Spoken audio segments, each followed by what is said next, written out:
What's going on, people? We are Tottenham TV, back here for some more streams for you guys, and I am back, and it feels good to be back.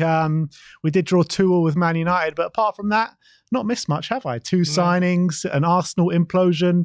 I mean, I go away for a few weeks, and the whole landscape of football changes. Timo Werner's a Spurs player now.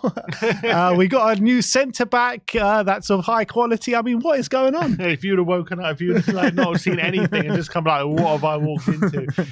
Yeah, look, a lot has happened. It's a different state of play since you've been away, but all for the better, I would say. Making early moves in the transfer window, getting good results in the Premier League. Arsenal haven't won yet in 2024.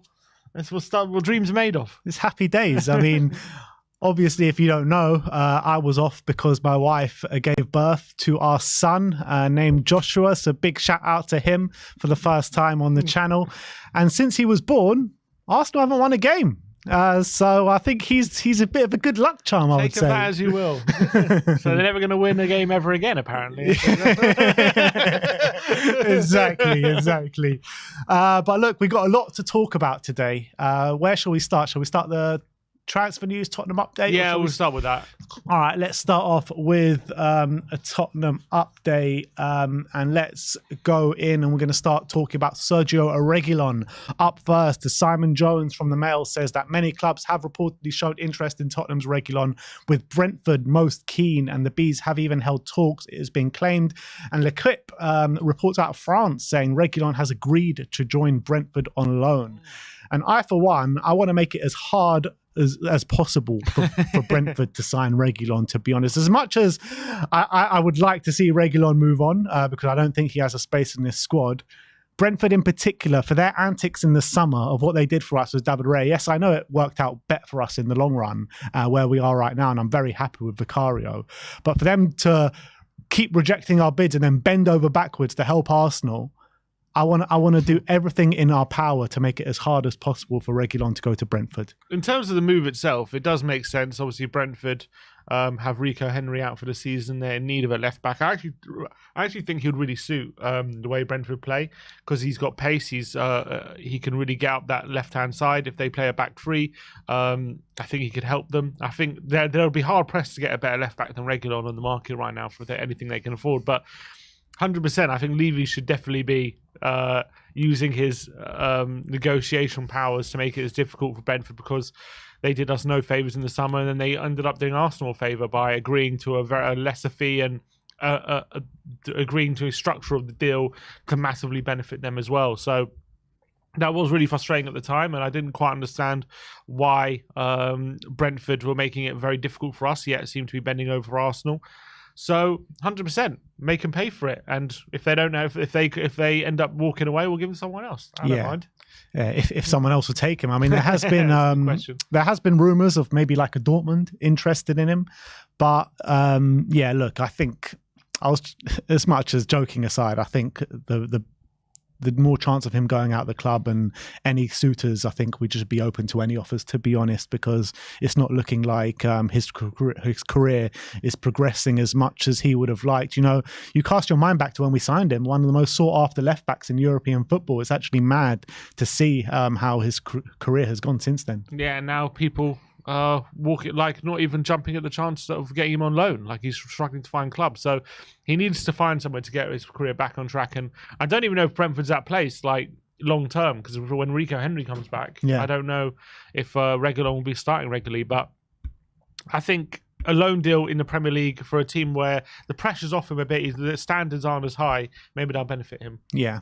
In terms of Bryan Hill, Mundo Deportivo saying that Bryan Hill does not want to go out on loan again this month without a purchase option or obligation. And I kind of understand where he's coming from, to be honest, because like Bryan Hill always seems to be like the last thought, although he's still being used. Came on against Manchester United yesterday, so there's clearly still a place for him with all the injuries and stuff that we got going on, players away with their internationals.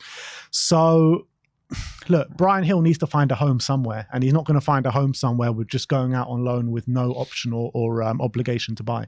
100%. I said this a year ago or 6 months ago. He needs to go on a permanent move. This loan thing, which he goes out on loan somewhere for 6 months, comes back to Tottenham. We kind of half give him a go, and then he goes back on loan again. it's not helping anyone, especially least of all him, where his career's really badly stagnating, can't get a run of games at all for Spurs. And, you know, he can't as well, not only can not get a run of games, he can't display what he's about to other clubs, and he can't show what he can do. And that's leading to clubs being less interested in him. So he needs to find somewhere that really believes in him, really sees a future at, and where he can really start to build his career again. Because unfortunately for him, you know, signed with us in 2021 now, and it's now, you know, we're in 2024, and his stock's probably lower than it was when he signed for us. So for him, he needs to go somewhere where he's going to be starting every week, get his career back on track, and show everyone what he can do. Yeah. A bit like, well, you look at Jack Clark. You know, I know he's in the Championship, but he's found a home somewhere, and he's performing really well. And all of a sudden, he's wanted by teams like West Ham. He's wanted by Premier League clubs. So it shows what you can do when you find somewhere which believes in you. Yeah, and he's got talent. Brian Hill's got a lot of talent. I'm just not sure if those talent is going to be realised at Tottenham. Every time he comes on, he flatters to deceive, let's be honest. And I've always been a big believer in his talent, but I just feel like he needs to go back home, go back to Spain, where he shows his value, shows his quality. Last year for Seville, he had a really good loan spell there, helped them win the Europa League as well. And he was quite pivotal in that run to the Europa League final, and he did some really good work there. So I just feel like going back to Spain, where he's clearly valued and shows his value as well, is probably the best course of action for his career, to be honest. In terms of potential incomings, let's talk about this interesting one. This is João Gomez. It's a publication called Gouveia News out in Portugal says that Tottenham are preparing a substantial bid worth in the region of £30 million to sign Wolves midfielder João Gomez. Wolves aren't in the most stable situation financially and may be open to selling Gomez for the right price. I mean, he's having a fairly good season, João Gomez for Wolves. And would you, with Spurs in the hunt for a midfielder clearly from now until the end of the January transfer window, would this be a really good option for you? I think so. I've actually been really impressed with him ever since he signed for Wolves. I think he signed either it was last January or it was in the summer. I can't remember which one exactly. But I think ever since he's come to the Premier League, he's actually been really impressive. And he's actually been a big part in that midfield of why Wolves have been so solid in midfield. And they always perform very well in that centre of the park. Him with Lamina as well, they've done a really good job. But he's a really good ball carrier. He's quite good at dribbling. He's quite press resistant as well, and he's got technical ability. I don't think he's got like the best shooting, but his passing's decent. He's got a decent passing range. I think he's really one of those players who like works really hard off the ball as well. I've been really impressed with it. I think he could play either a 6 or an 8 as well. Quite versatile in that. I think he can play both those roles. If there's a deal to be done, he's still quite young. I think he's like 22, so it's like I think he's got a really high ceiling as well. A lot of room to grow. And I think it would be a really promising signing. Whether Wolves have to do a deal and we can get a good deal for him. I mean, I feel sorry for Wolves because they just let go of Nunes for 45. They lost Neves to Saudi Arabia as well. Moutinho left. I think that was probably on a free in the summer. Raul Jimenez, he left as well. But in terms of like losing your best midfielders, if you're a Wolves fan, you're like, okay, Neves and Nunes had to leave because of FFP. You can kind of half accept that. But then it's like, okay, we're still having trouble. We have to lose another one. That must be really, really frustrating. So I feel bad for them. But if we can take advantage of that, I'm all for it. I think he's probably more realistic as well than someone like a Conor Gallagher. Yeah, there's also players in the mix. Hayden Hackney of Middlesbrough, who scored that goal against Chelsea, who's having a storming season. Young player coming through the ranks there who looks really good. Adam Wharton as well of Blackburn. The names on the list doing the rounds. And it looks as though they're kind of trying to find that new up-and-coming central midfielder that can maybe play dual roles of the 6 and the 8, which makes sense, to be honest. And in terms of João Gomez stacked up against those two midfielders and Hayden Hackney and Adam Wharton, would you prefer him over them two? I think he's obviously more ready-made now, but the thing is, I kind of feel like I would rather a younger one. The reason being is because I look at our midfield. All three of them around similar age. I look at our midfield options, and I'd much rather. In a way, I'd much rather a player who's willing to kind of bide his time. He's not going to demand like maybe a first team slot straight away. Because I look at our midfield options, and we're pretty stacked. Like I think we have a lot of options. We don't need to add. Obviously, it would be great if we had depth and another quality midfield. Like if Conor Gallagher's available, I'm fine. But I'm happy as well to get a younger player like a Hackney or a Wharton, and kind of have them a bit like how we've treated Udogie and Sarr, like loan them out for review in a year's time once they have more experience coming into the first team. And in the meantime, we have Basuma, we have Sarr, we have Bentacle, we have Madison, we have Lo Celso, we have Kulusevski, we have Skip even, who played quite well yesterday. Like, we have options there. I don't think there's any desperate need. So look, if we're gonna, I'm happy with João Gomez, but as well, I understand the logic in getting like a young player from the Championship who's maybe going to be more ready in a year's time or so. Yeah, I completely agree. And the way I look at it is that I'm looking at Hayden Hackney, and I've actually looked quite deep into him over the last week or so, and his stats look really good in terms of progressive passes, combativeness. I mean, he just looks like the player that we kind of need, and he's young, he's up and coming. He's doing a really good job. He played sublime game against Chelsea in the semi-final in the first leg, and with a Borough boy coming through the ranks there, I think it's going to be very hard to get someone like him out of a Borough when they're, on the cusp of making history and could get to a Carabao Cup final if they play their cards right in the second leg at Stamford Bridge.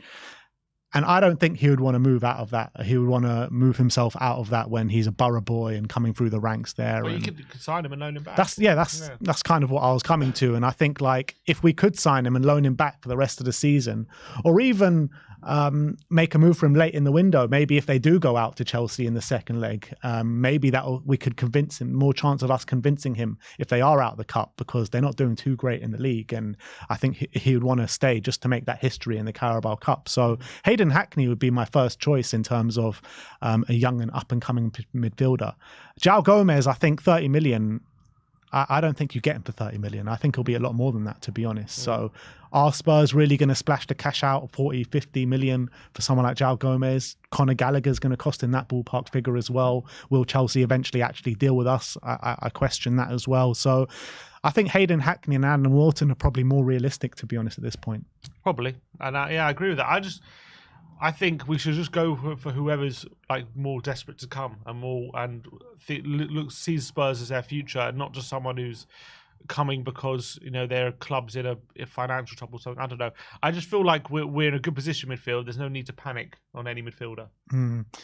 On that, like, what did you make of the Dragusin agent coming out as soon as he signed for Spurs, saying like, he sees himself as Real Madrid or a Barcelona player one day? That agent loves to bloody talk, doesn't he? He's a yapper mouth, honestly. He needs to sack that agent, honestly, seriously. He's so annoying.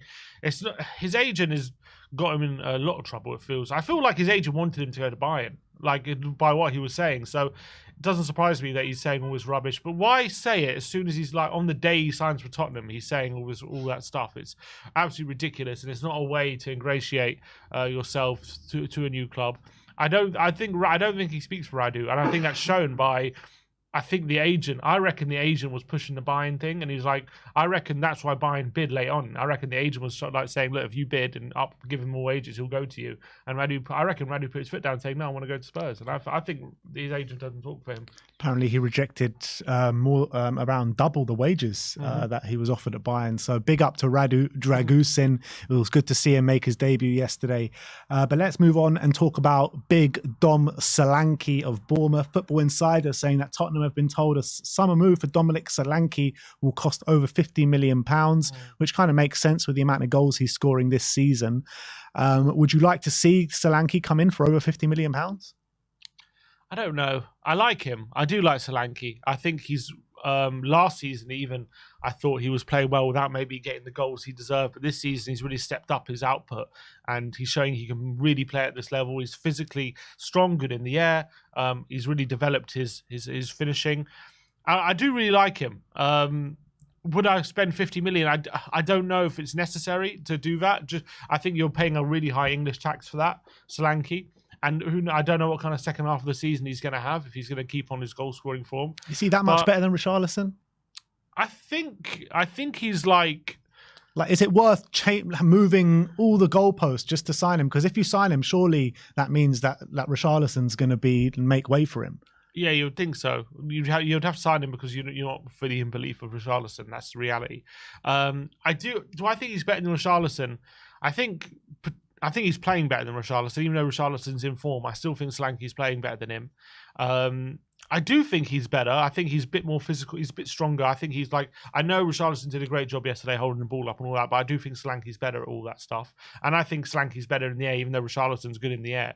So I do think he's better than Richarlison. But Richarlison could prove from now to the end of the season how much better he is. So I think it's a waiting game. If it's up to me, would I swap Solanke for Richarlison right now? I probably would. If you ask me, because I do think Solanke's better at what Richarlison's good at, if you know what I mean. But I still think Richarlison is proving himself, and he's got time to prove himself. So whether we do that in the summer, I highly doubt it. Got to be wary with someone like Solanke, though, because this is like his first proper good season in the Premier League. Like last season, didn't pull up any trees. How many goals did he get last season? 5? 4, 5, 6, something like that. But yeah, he did. But I thought he was still playing well, even though he only got 6 goals. And now Raul is playing a lot more an attacking system, and look how his goal output's improved. Yeah, it's true. But would I like go and try and sign him for over 50 million? I don't know, man. I think there are so many better options that you can get for over 50 million than Solanke, like Santiago Jimenez. You know, I reckon he would cost under 50 million coming from the Dutch league. So if we're going to spend that kind of money on a striker, I'd much prefer to go for him than a Solanke. 50 million doesn't get you much these days. Maybe a Jimenez because he's in the Dutch league. But other than that, it's really slim pickings for a good striker. That isn't actually that expensive. But in reality, there is for Brendan Johnson. There is. But this is the English tax. I mean, we don't need to go for an English player. Like I think Santiago Jimenez has a much higher ceiling. He's much younger than Solanke as well. Jimenez is 22 years of age. Solanke's already 26, 27. So I don't know. I'd much prefer to go for Jimenez, to be honest. And last but not least, let's talk about Conor Gallagher. Ben Jacobs says that Conor Gallagher is not actively for sale, but Chelsea would likely accept a guaranteed fee of around 45 million and an overall package of 55 to 60 million.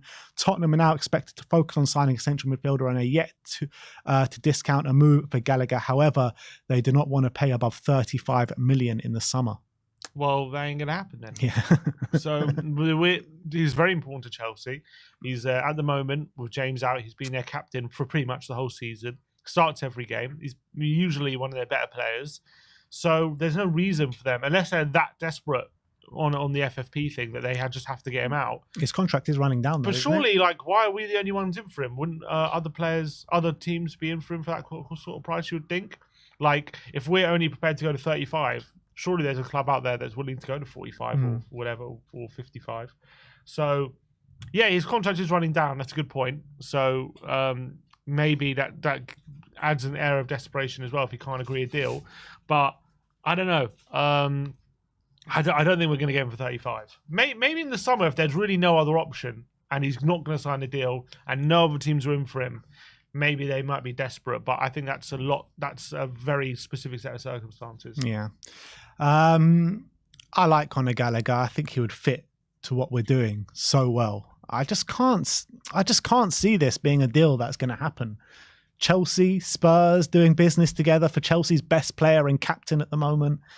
It just doesn't seem like a viable option at the end of the day. And he might end up going to like a Man United or end up just like signing the contract at the end of the day. So, yeah, I think there's a good chance he'll sign the contract. Yeah. But that is your Tottenham update for today. Let me know in the comment section below any of your thoughts regarding any of those transfer rumours. Before we get on to talking about the game yesterday, we've got a super chat from Tom Witten saying, "Pites on me, lads. Congrats on the berth." And thank you so much, Tom, for your generous super chat.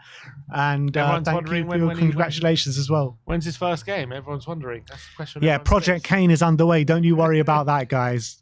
Exactly. We thought we lost Kane, but don't you worry. We've already got him in the garden. I said, if you can't do one kick up, that's it. You have to do kick ups for 10 hours in a row. Send him to Sonny's training camp. Exactly. I'm already playing the role of Heung-min Dad. But look, let's get into the game yesterday. Spurs did draw with Manchester United 2-2 at Old Trafford. it was a weird game of football yesterday. Obviously, Spurs coming into it with a host of problems. Kulusevski out ill. A lot of players that were on the pitch were struggling with illness and failed to train during the week. I think Skip was one of them. I can't remember who else was, but there were a few that were struggling with illness. There was kind of a spurt of illness at Hotspur way during the week, which made this game even harder. But I thought there was so much effort that was put into that game yesterday from everyone, to be honest, and I commended the effort. I just felt like our creativity wasn't the best. We weren't, clinical in front of goal, and we didn't create the best chances. But I did think we controlled the game for the majority of it against a very poor Manchester United side. But Man United came out the blocks really fast, didn't they? Scored within 3 minutes. Defensive lapses for both of those goals that we conceded in the first half. Porro caught a little bit high up the pitch. Romero not putting in the challenge in the first few minutes, and we go 1-0 down really early. It was a bit of a kick in the teeth, wasn't it? Yeah, and especially you wanted a fast start, especially with Romero, as you said, Romero, Van de Ven back in the side.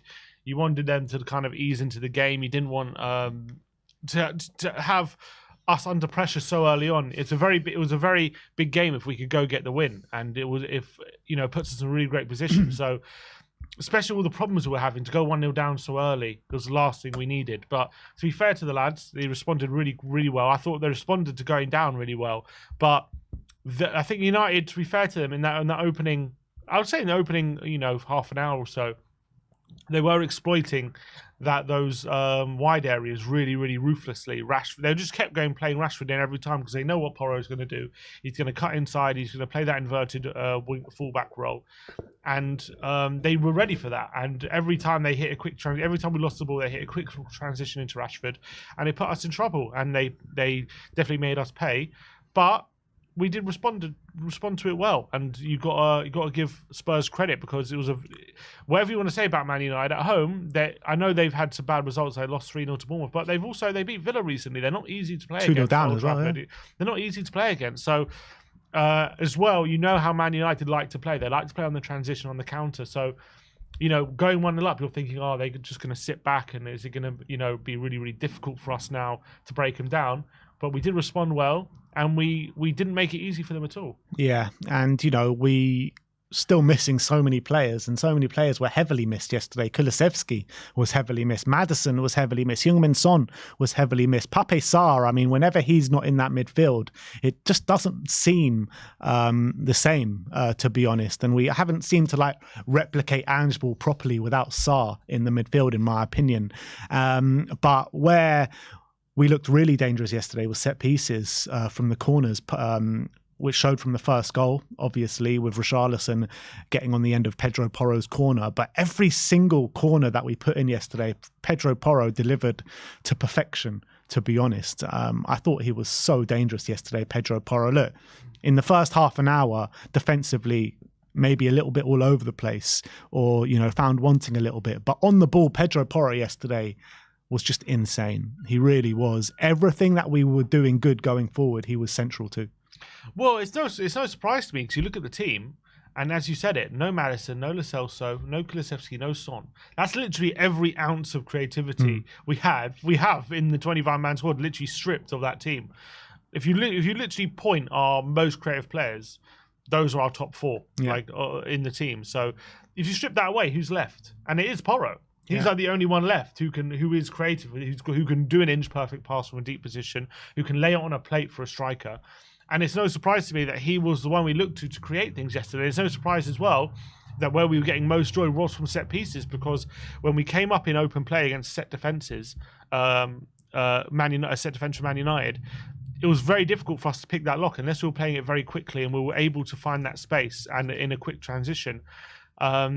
Man United were keeping us at bay quite effectively, but where we did have that edge was from set pieces, because you had Porro whooping him with that delivery that he has, and I thought it was exceptional. Obviously, we got the goal from it. There was one as well where he played it to the back post to Werner, and that nearly went in. It was deflected over Onana's head.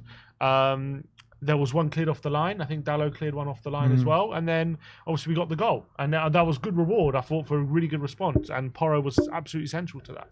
Yeah, in the first half, I did feel, at half-time, I was feeling, we weren't really at the races as much as we have been so far this season. I felt like we were way too easy United found it too easy to attack against us, I felt. And our defence, Van de Ven looked a bit rusty. Romero looked a bit rusty right at the beginning of the game. Both of them did grow into the game, to be honest. But defensively, we weren't really at it in that first half. And as much as we controlled possession for the most part and probably, had more shots on goal and more shots on target, I just felt like I wanted more in that second half. Hotspur, in my opinion, on the ball as well was poor.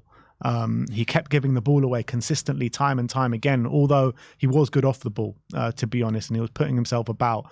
But second half, it did change because Man United had nothing in that second half, apart from that chance right at the end of the game. I thought Spurs controlled it so well in the second half with Bentancur at the thick of things in the middle of the park. Bentancur, by the way, he got Van de Ven out of trouble a couple of times, and obviously got that goal right at the start of the second half. I thought he was absolutely excellent, Bentancur, yesterday. Yeah, I agree. I thought he was better in the second half, but I thought even in the first half he was strutting himself about. And to think this guy came back a month early from a serious injury, just after having another serious injury, and he's played 90 minutes yesterday. And he's really looking back to his best. I thought when he first came back, he looked a bit rusty against Bournemouth, I think it was. But since then, I think he's really looking back to his best. I'm so happy for him. And I thought yesterday, he was the one giving us that bit of quality in midfield. Without him, we would have really struggled to control that centre. I think we did end up controlling the centre because of him. And I thought he played in that bit of a kind of role, which we haven't really seen from him in a Spurs shirt, because usually he's either with Basuma or usually he's in the number 6 because Basuma's out. But yesterday was the first time we saw him in a bit more of an attacking position. I thought he played brilliant. I thought he did it brilliantly. He obviously got his goal, first goal of the season for him as well. Really well taken goal, the way he strode into the box and fired it into the net. And I thought when we're getting to the final third, he was the one, if anyone was looking like he had a bit of quality in there, it was Bentancur. And I thought he was exceptional. I thought it was a really top performance from him. And that showed with the goal that we scored. Skippy plays a nice ball out to Timo Werner. Timo Werner checks inside and plays a really good ball to Bentancur. And Bentancur just kind of, I don't know how, he just strode past Johnny Evans, didn't want to put a challenge in or anything. A really bad defending from him, but what a finish from Bentancur. And it levels it up 2-2 in the opening minutes of the second half, and you're thinking, all right, we've got that goal, let's go on and win this game, but it just didn't happen, did it? No. After the goal, I was expecting we had a bit of momentum, and I think we were really on top for the next 15 minutes or so, and it looked like we were going to make that momentum pay, because we were opening them up not opening them up, but we were really putting a lot of pressure on them without really forcing any chances. I would say once he made that change brought in McTominay, it did help stabilise the game for Man United. I wouldn't say they were the better team or anything after that, but I would say they had a bit more control of the game. They weren't just under siege like they were for the previous 15 minutes. And obviously McTominay had a couple of chances in there. Shot fired on the edge of the box, went wide, and I had that late header. So I think that definitely did help them, give them a bit of legs. And that was a big problem, because for us, we were on top for that next bit. We didn't take advantage of it. And to keep up the energy, what you need is energy. And that's what we didn't have coming off the bench. You could see us tiring, couldn't we? Had tiring, and it felt like Ange didn't really want to use the bench, it felt like. Obviously, he brought Hill on. Was that the only sub he made? No, he brought Dragusin on for 5 minutes. So he brought them on, but obviously Dragusin isn't going to win you the game. Moved to a back three at that point. And Hill, obviously we know he's not going to come on, and he can do he'll run at people, but wasn't ever going to be a match winner. So I think it's just a case of the depleted squad. It's not where you get the problems with a depleted squad. Obviously, you get it from the lack of creativity, but also you get it from the lack of options off the bench. And I think that was the big killer for us not getting the win yesterday. Yeah, that was evident yesterday. The lack of options on the bench. I mean, I highlighted it in the WhatsApp group beforehand. What are we going to do with this bench? Because it's just basically mainly kids. Essentially, and he didn't want to use them. And when you have little to next to no creativity in the midfield with Skip and Hotspur and Bentancur, albeit I do think Skip had a fairly good game yesterday, to be honest. I saw some people laying into Skip's performance yesterday, but I thought he he played well, a few creative passes, driving forward at times. I didn't really have a problem with Skip's performance yesterday, but he is what he is, right? He's not going to be the creative hub of the team as much as he tries. And I think he performed to the best of his abilities yesterday, Ollie Skip. But you're looking at the two wings as well. Werner was getting himself in some good positions, but his finishing was Timo Werner-esque. And Brennan Johnson on the other side was poor, really poor performance from him. I was getting so frustrated with Brennan Johnson because he was getting the ball, didn't want to take on his man, and when he was getting in those good positions, he couldn't put in a good cross for no love, no money. So when these kind of things are going against you and you've got no options on the bench to change it, then what are you supposed to do? Yeah, exactly. He was hamstrung. And yeah, the wingers definitely could have done, they definitely could have done more. I think RICHARLISON was the only one in that front three doing his job properly.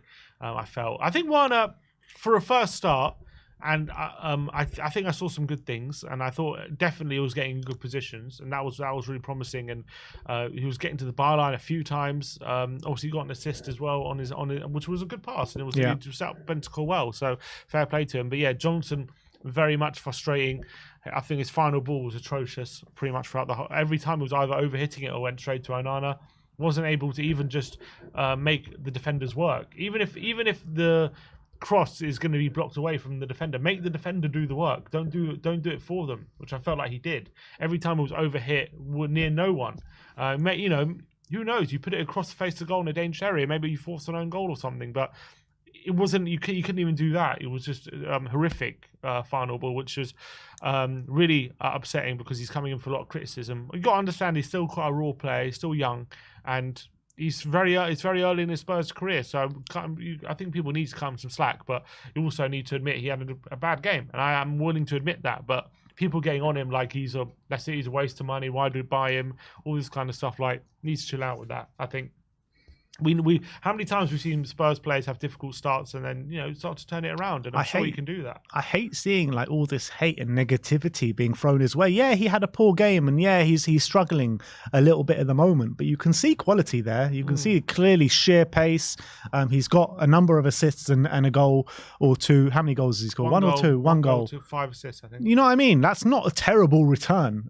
With someone, if you look on social media and what some fans are saying, you would have thought like he's the worst player in the world, the way people are talking. You know what I mean? Like, Anthony has got 0 goals and 0 goal contributions. Timo Werner has got more goal contributions than Anthony, and he's played 1 game.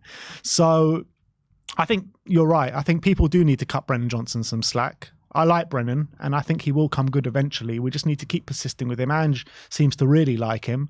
So we just need to go in the way of the manager and back our boys. And that goes for Timo Werner as well, because I've seen a lot of negativity around him. So I think support the boys, because we're onto a really good thing right now. But it's interesting. I was just reading some quotes from Werner. He did an interview with the Evening Standard yesterday. Dan Kilpatrick reported on it. And he said that it was interesting hearing him say, he said, playing in this team, now I've become older, I'm 27, I'm a bit more mature in my football IQ. I used to judge my performances and my performances only on goals, he said, and that used to really affect me. But now I'm really starting to understand the value of making deep runs, making space for my teammates, getting assists, and that's going to be my job in this team. That's how the manager sees me, and that's going to be my role.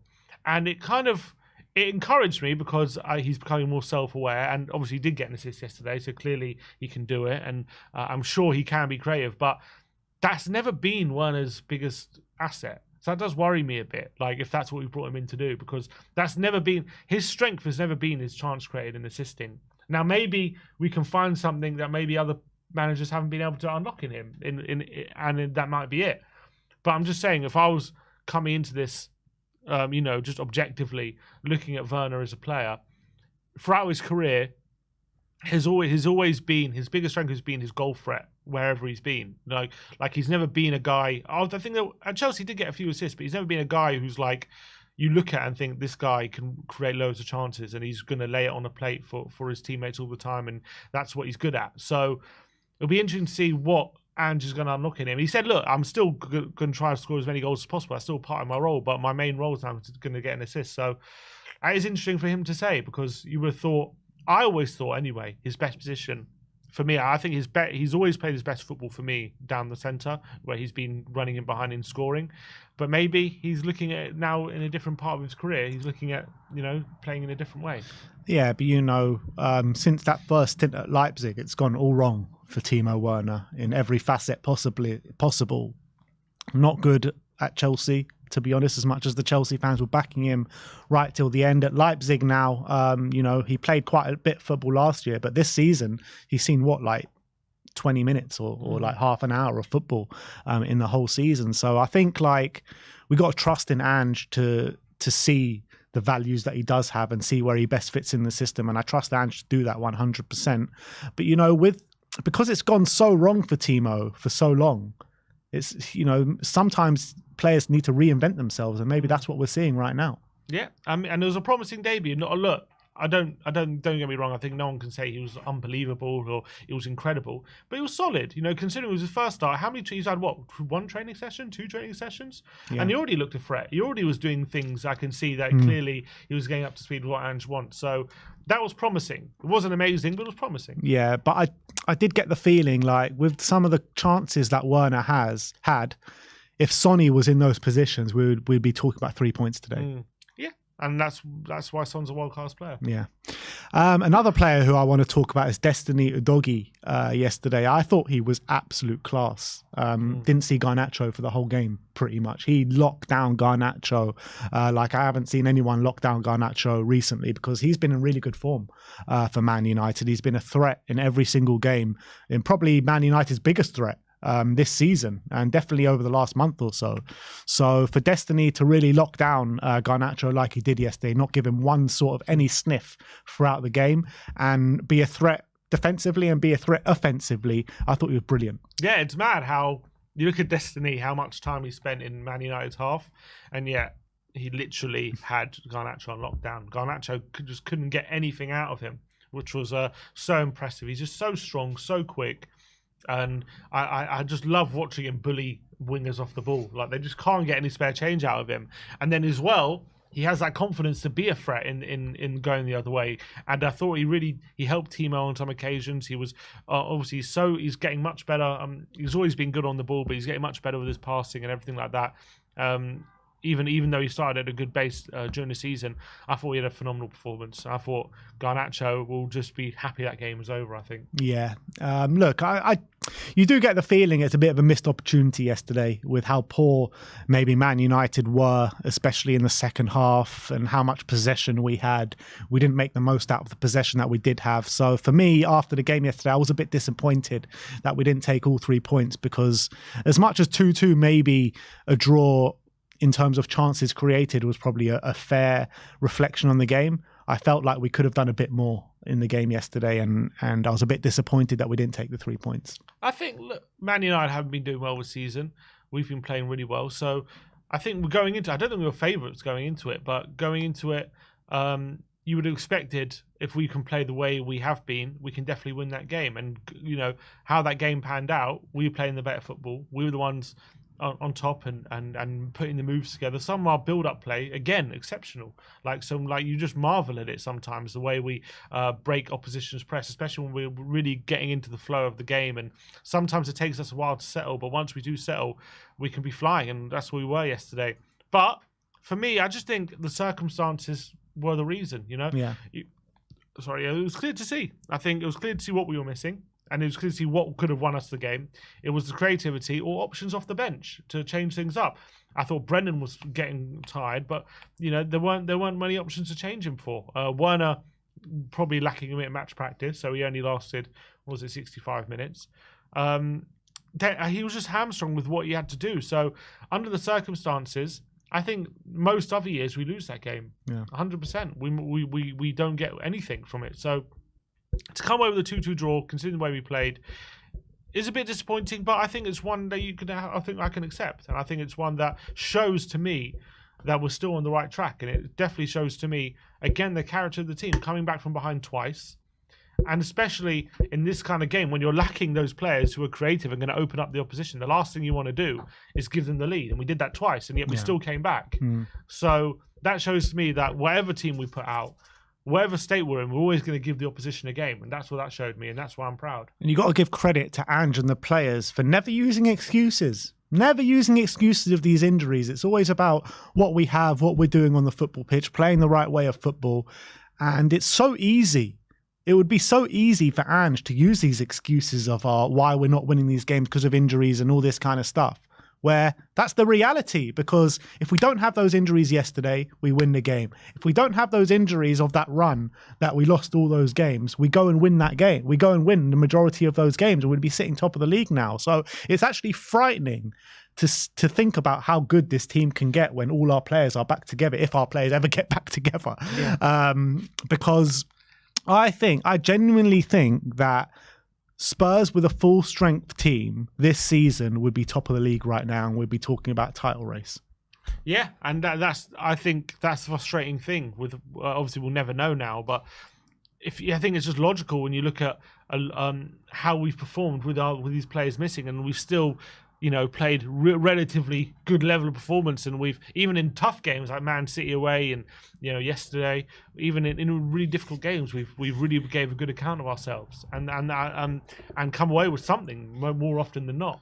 So I think that goes to show that we can adapt. Yeah, if we had our strongest 11, we'll be flying 100%. And even if we just had one of Lo Celso, Kulusevski or Maddison yesterday, I think we win. Just one of them.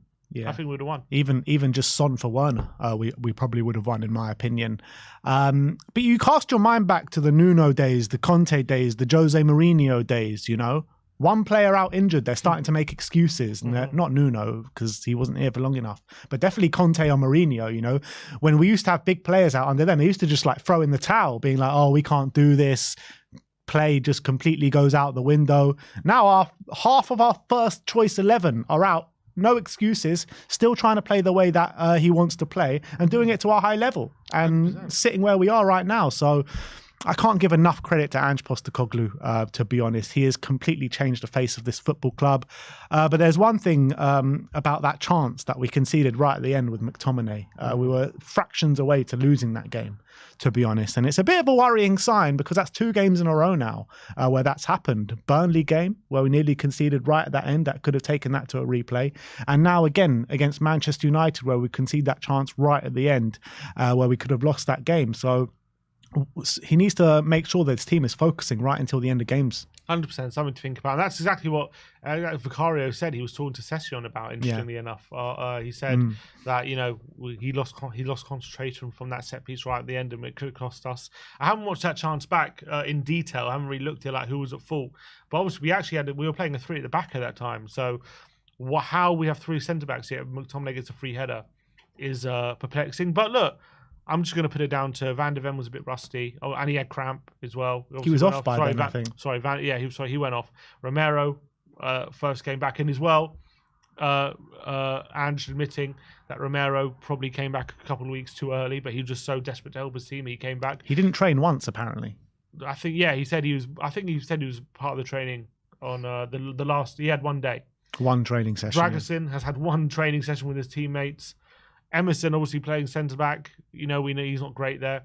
So I'm just going to put it down to that. I don't think it's anything endemic. But yeah, 100% that's something Ange would definitely have to take note of and hopefully try to rectify. Yeah. But I think during this period now with Sarr, Udogie, it's not Udogie, Sarr, Bissouma and Son out for the internationals, this is probably our hardest test out of the next 4 games. So I'm happy that one's out of the way. Well, but City in the Cup is a pretty difficult test. I'm talking about the league game, but yeah, City in the Cup as well, obviously. That goes without saying. But I'm thinking, if we can get to the end of this run of the AFCON and the Asia Cup, I know we've lost points and we're going to lose a bit of ground, but if we can make up that ground and be within touching distance of top of the league when all our players come back, I'm saying a title race is on. I'm saying that we can last the distance. It depends how far away, because we could. No, that's what I'm saying. Yeah, because if Liverpool, I don't know who Liverpool have. I think Bournemouth away they have. So if they win that, that's 8 points. Yeah, and that's going to be very difficult to crawl back. But let's say they drop points and, it's still 6 by the time, and then we can kind of keep pace with Liverpool by the time our players come back. 100%, because you got to remember, they've all got European football. And so the games are going to clock up for them, in the second half of the season. They're going to probably pick up more injuries as well. And they're going to have to rotate in Europe and in the Premier League. And we're not. Obviously, we might still be in the FA Cup. But that's like one game every, however long, one game a month or something, isn't it? The FA Cup or after this month. So 100%. I really think if we can keep our players fit, we get them back and we're still in the touching distance, who knows what we can achieve. And I think we've shown already, we've gone to 3 away games this season. Went to the Emirates, we were behind twice and came back. Man City, we were behind twice and came back. Man United, behind twice and came back. These are very difficult away games and difficult grounds that we don't always do well in. And yet, this is Ange Postecoglou's. We've got to remember, he's his first 6 months in charge of the club, right at the start of a project, and he's already got us with this mentality where we can go to these grounds and play with no fear, and even if things go against us, we still come back, and that's the most impressive thing. Yeah. Would you like to see him utilise these academy players a bit more, or are you of the thinking that maybe if he's not using them, he must not be ready? That's what I'm thinking. I'm not going to criticise him for not using players who are really young players. You've got to be very careful with these players. You can't just chuck them in if you don't think they're ready. Albeit he did bring them on in the Burnley game, which was a big moment. 1-0 up, a few minutes to go, and that was a very high pressurised moment. So I hope they got good experiences there. But clearly, that game could have gone either way against Man United, and he felt like maybe if he chucked on one of the youth players, they wouldn't have been able to cope with that, and he must have felt that. So I would like to have seen Donnelly get a run out and see what he can do, but I can't exactly say when he has had a few minutes he's shown much, but what can you show in a few minutes? But it's tough to say. I would like it. Obviously, I would like it. But if Ange isn't using them, I'm not going to criticise him for it. There's got to be a reason for it. Just before we end off, there's a player that we haven't mentioned that definitely deserves a mention, and that is RICHARLISON. 6 goals in his last 7 games, I think it is, for Spurs. 6 and 6, someone said. 6 and 6. Either way, I think he's the most informed striker in the Premier League at the moment. The player that's had a lot of shit thrown his way over the past year or so. He is performing to a high level, and it's not just the goals he's scoring, it's the way he's impacting the games. I thought his link-up play was brilliant yesterday. The way he was dropping deep, providing quality, knitting the play together. I really think RICHARLISON, since he's come back from that surgery, is a completely different man. It is 6 and 6, and the only game he hadn't scored is against Brighton when he had a hat-trick of offside goals or something, didn't he? Or 2 offside goals. Yeah. So even in those games, his finishing was looking quite sharp, even though he didn't end up scoring. So 100%, he's a man on form. I thought yesterday was probably his best performance of the lot. Yeah. Because obviously he got a really good header from the corner, but I thought actually his general play was super impressive, actually. Holding up the play exceptionally well, making it stick when it got to him, not just needlessly giving the ball away, which he was doing for the majority of his Tottenham career, actually bringing other players into play and opening up the space. And when the ball gets fired into him, he's actually a bit of a focal point now. He actually makes it stick, and he actually helps sustain attacks. Obviously, apart from his goal, I don't remember too much. He had that one other chance, didn't he, which was a pretty easy save for Onana. So the only downside is, could he have gotten into more goal-scoring positions? Could he have asked more questions of the United backline from a actually threatening to score point of view? Maybe. But I thought his general play was super good, really solid. And I think the goal is kind of what his performance deserved. And as you say, he's a completely new man since the surgery. He looks so much freer. He doesn't look uncomfortable on the pitch anymore. He looks like he belongs there. And all this criticism he's been getting, like he shouldn't be a Premier League player, all this stuff. And now he sits here, 7 Premier League goals, 3 assists, just halfway through the season. He's scored more goals than any Arsenal player this season. So he deserves credit. He's probably going to get over 10 Premier League goals this season. He's finally showing why we did decide to spend all that money to get him from Everton. Absolutely. I can't praise RICHARLISON enough. After the way he's come from last season and at the beginning stages of this season to where he is now, I mean, it's night and day. It is complete night and day. So big up to Rishi. 6 goals. What did you say? 6 goals in 6 games in the Premier League, because he didn't score against Burnley, did he? Or did he score against Burnley? Sorry, yeah, Burnley. Yeah. So in all competitions, it's 6 and 7 in all competitions. So look, big up to you, proving Antonio and Callum and Wilson wrong and all that. So that is our match review from the 2-2 draw yesterday at Old Trafford. Let's move on and let's talk about player ratings in the game yesterday. Let's start off with Big Vic. Sim gives him a 7. I gave him a 6.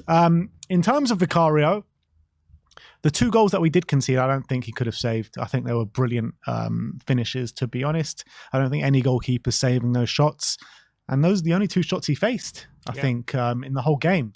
I think he did a good job in terms of his sweeping at times. But it was a fairly quiet day for Vicario. Yeah, as you say, it was 2 shots on target for United, 2 goals. So, and those 2 goals he can do much with. I did think his handling from set pieces was really good. I thought there's a few times they swung in corners, he was coming to claim them, and free kicks as well. His kicking was decent, showed his confidence again. But yeah, as you say, he couldn't do anything with the goals. I think everything else he did at a high standard. Yeah. Let's move on to Pedro Porro. 8s all round from us. I mean, in my opinion, with Pedro Porro, a bit of lapses in concentration early on with his defending. I thought he was being given a bit of a torrid time at times with his defensive play. But going forward, he was unplayable at times. He was knitting the play together. He was central to everything that Spurs were doing good going forward. And his set pieces yesterday were insane. Every single corner was on the money yesterday. It's just a shame that we didn't take more advantage of it. I know we got 1 from a corner, but we probably should have got a couple more. Yeah, and I actually think defensively in the second half, he was much better as well. True. And actually did a really good job. But yeah, that's the only reason I didn't give him a 9. That first half an hour or so, he did struggle defensively. I have to say he really had his hand in both goals. Like, he should have been doing better, especially that second goal. He gets out-muscled by Rashford, allows Rashford to get ahead of him, and Rashford buries the finish. That was really disappointing. But I thought, other than that, on the ball, he showed why he's been getting so much praise by Spurs fans this season, because every delivery, all his passes are always on the money. He does it with such ability and such class. It's such a delight to watch. And when we're building out from the back and we're trying to play away through Man United's press, he's just so effective at doing that because his passing is always on point. And when he fires passes into Richarlison with accuracy, really, really brilliant stuff. And as you said, the set pieces were on the money every time. So phenomenal performance, I felt, from Pedro Porro. Just a shame that maybe in that first bit of the game he struggled. Yeah, and he was with Christian Eriksen on the pitch. He was showing Christian Eriksen how to take a corner yesterday. But that's 7 assists now for Pedro Porro all season. And that is level with any defender from around Europe. The most assists from any defender around Europe, Pedro Porro. I think that's evident of his quality. And also I think dual success rate. I think he's one of the highest in the Premier League as well for fullback. So that goes to show both elements of his game how much they've improved. Yeah. Let's move on to the centre back, Cuti Romero. Sim gives him a 9. I gave him an 8. The only reason I didn't give him, I did think he was brilliant yesterday, Romero. I think he grew as the game was progressing, but I did feel like he was a bit rusty, maybe in the first 20 minutes, half an hour of the game. But once he put that aside, I thought he was absolutely brilliant. I thought for the first goal, he should have done more to stop Højlund, to be honest. But his passing out the back was just insane. There was one pass he passed in between like 3 Man United players. I can't remember. I think was it Bentancur or Højbjerg. I can't remember who he passed it to. You're talking about the pass for the second goal. Yeah. Exactly. Yeah, I mean, what a goal. What a pass. Incredible. I mean, like, how do you play that pass as a centre-back? How do you have the balls to play that pass as a centre-back? Because if he gets that wrong, they probably go and score. I don't remember I can't think of too many centre-backs in the Premier League who put off that pass. Yeah. Honestly, it was exceptional. And it was a disguised pass as well. You think he's going just a simple pass out wide and he just quickly whips it into Ollie Skip. And not only is it accurate, but it sets us up on the attack and we obviously go and score, and it led to a really great team move. And he's just so good at those passes. And he gives us so much confidence when he's at the back, like just able to glide past people. What I love about Romero is when there's a ball over the top and you're just thinking, a simple pass back to the keeper. He never does it. He doesn't like to do that. He always wants us to be on the front foot. He always looks at, can I play this ball forward? That's what he looks at first. 9 times out of 10, centre-backs in a lot of those positions always just play the safety option, go back to the keeper. But Romero is not built like that. He's built in a different way. And his ability to play out the back is exceptional. Little passes into Porro as well to progress the ball forward. Was absolutely phenomenal. I actually think defensively, I agree with you. He had some struggles in the game. When you if you actually look back at the goal against Højlund, I feel a bit bad for him, but I don't know how I should feel about it because he has his hand behind his back, right? Because he doesn't want to give away a penalty because obviously he's been penalised how many times this season for handball, right? A few times. So that's something that he's clearly thought about. So Højlund's looking for the shot. He has his hand behind his back, and I think Højlund notices it, so he takes that extra touch to get away from it. All of a sudden, Romero's a bit off balance, and then he scores. So Fair. I don't know how to feel about it. Is it something that Ange should tell him, look, if it means you're going to be off balance, if you shouldn't have your hands behind your back because it's going to mean you're off balance. So you should risk giving away a handball. But then if he gives away a handball, what would we say? We would probably be saying, oh, another handball Romero's given away. So I kind of feel for him on that one. Second goal, I don't think is completely his fault, but I just thought as the game went on, exceptional. Considering, he wasn't meant to even playing this game, and he's come back from injury again early. I thought he was nearly back to his best. And I had the captain's armband on as well throughout the game because obviously no Maddison, no Heung-min Son. And what was great, I don't know if you've seen it on social media, there's a great side-by-side comparison. They're comparing, I think, when, I can't remember what game it is, but we scored a goal where Son was captain and Son's like coming up to all the players and go like this, like after a goal, and then there was a clip of Romero coming up with all the players after we equalised going like that. Oh, was he? I didn't see that. Brilliant. Oh, lovely. But let's move on to Mickey van der Ven, who made his first start in a Spurs shirt since that horrific injury that he did get against Chelsea. Sim gives him an 8. I gave him a 7. I don't think it was the Van der Ven that we've been used to seeing for the first part of the season, to be honest. There was definitely a bit of rust in there. I did think that he, again, a bit like Romero, progressed well as the game wore on, but there was one moment where he just got skinned alive, Mickey van der Ven, and I don't think I've seen him being skinned like that before. So I liked the performance from Van der Ven. It was great to see him back. I just don't think it was the Mickey that we have seen so far this season. There was definitely elements of rust in there. Yeah, it wasn't his best performance. I still think it was pretty good by and large. I actually think most of the time he was had Man United's attack pretty on lock. I thought by and large he was solid. I can't think of too many times. I know maybe on one occasion he struggled quite a bit and maybe struggled to contain Man United's pacey front line. You got to remember they got I think you're talking about it was Højlund. I think burst past. Yeah, it was Højlund, yeah. Look, Højlund's a strong pacey guy and that can happen if you're not on top of your game. That happened once, but I think by and large he was covering everything. He looked really, really solid. He didn't seem to have the confidence to kind of do those strides into midfield, which we've definitely seen from him.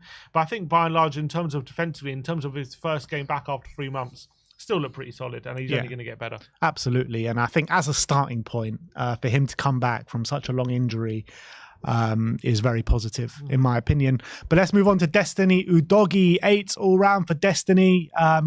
Really, really good display from Udogie yesterday, in my opinion. Defensively spot on. Don't think anything came down his side. Garnacho was pretty much anonymous because of the way Udogie locked him down.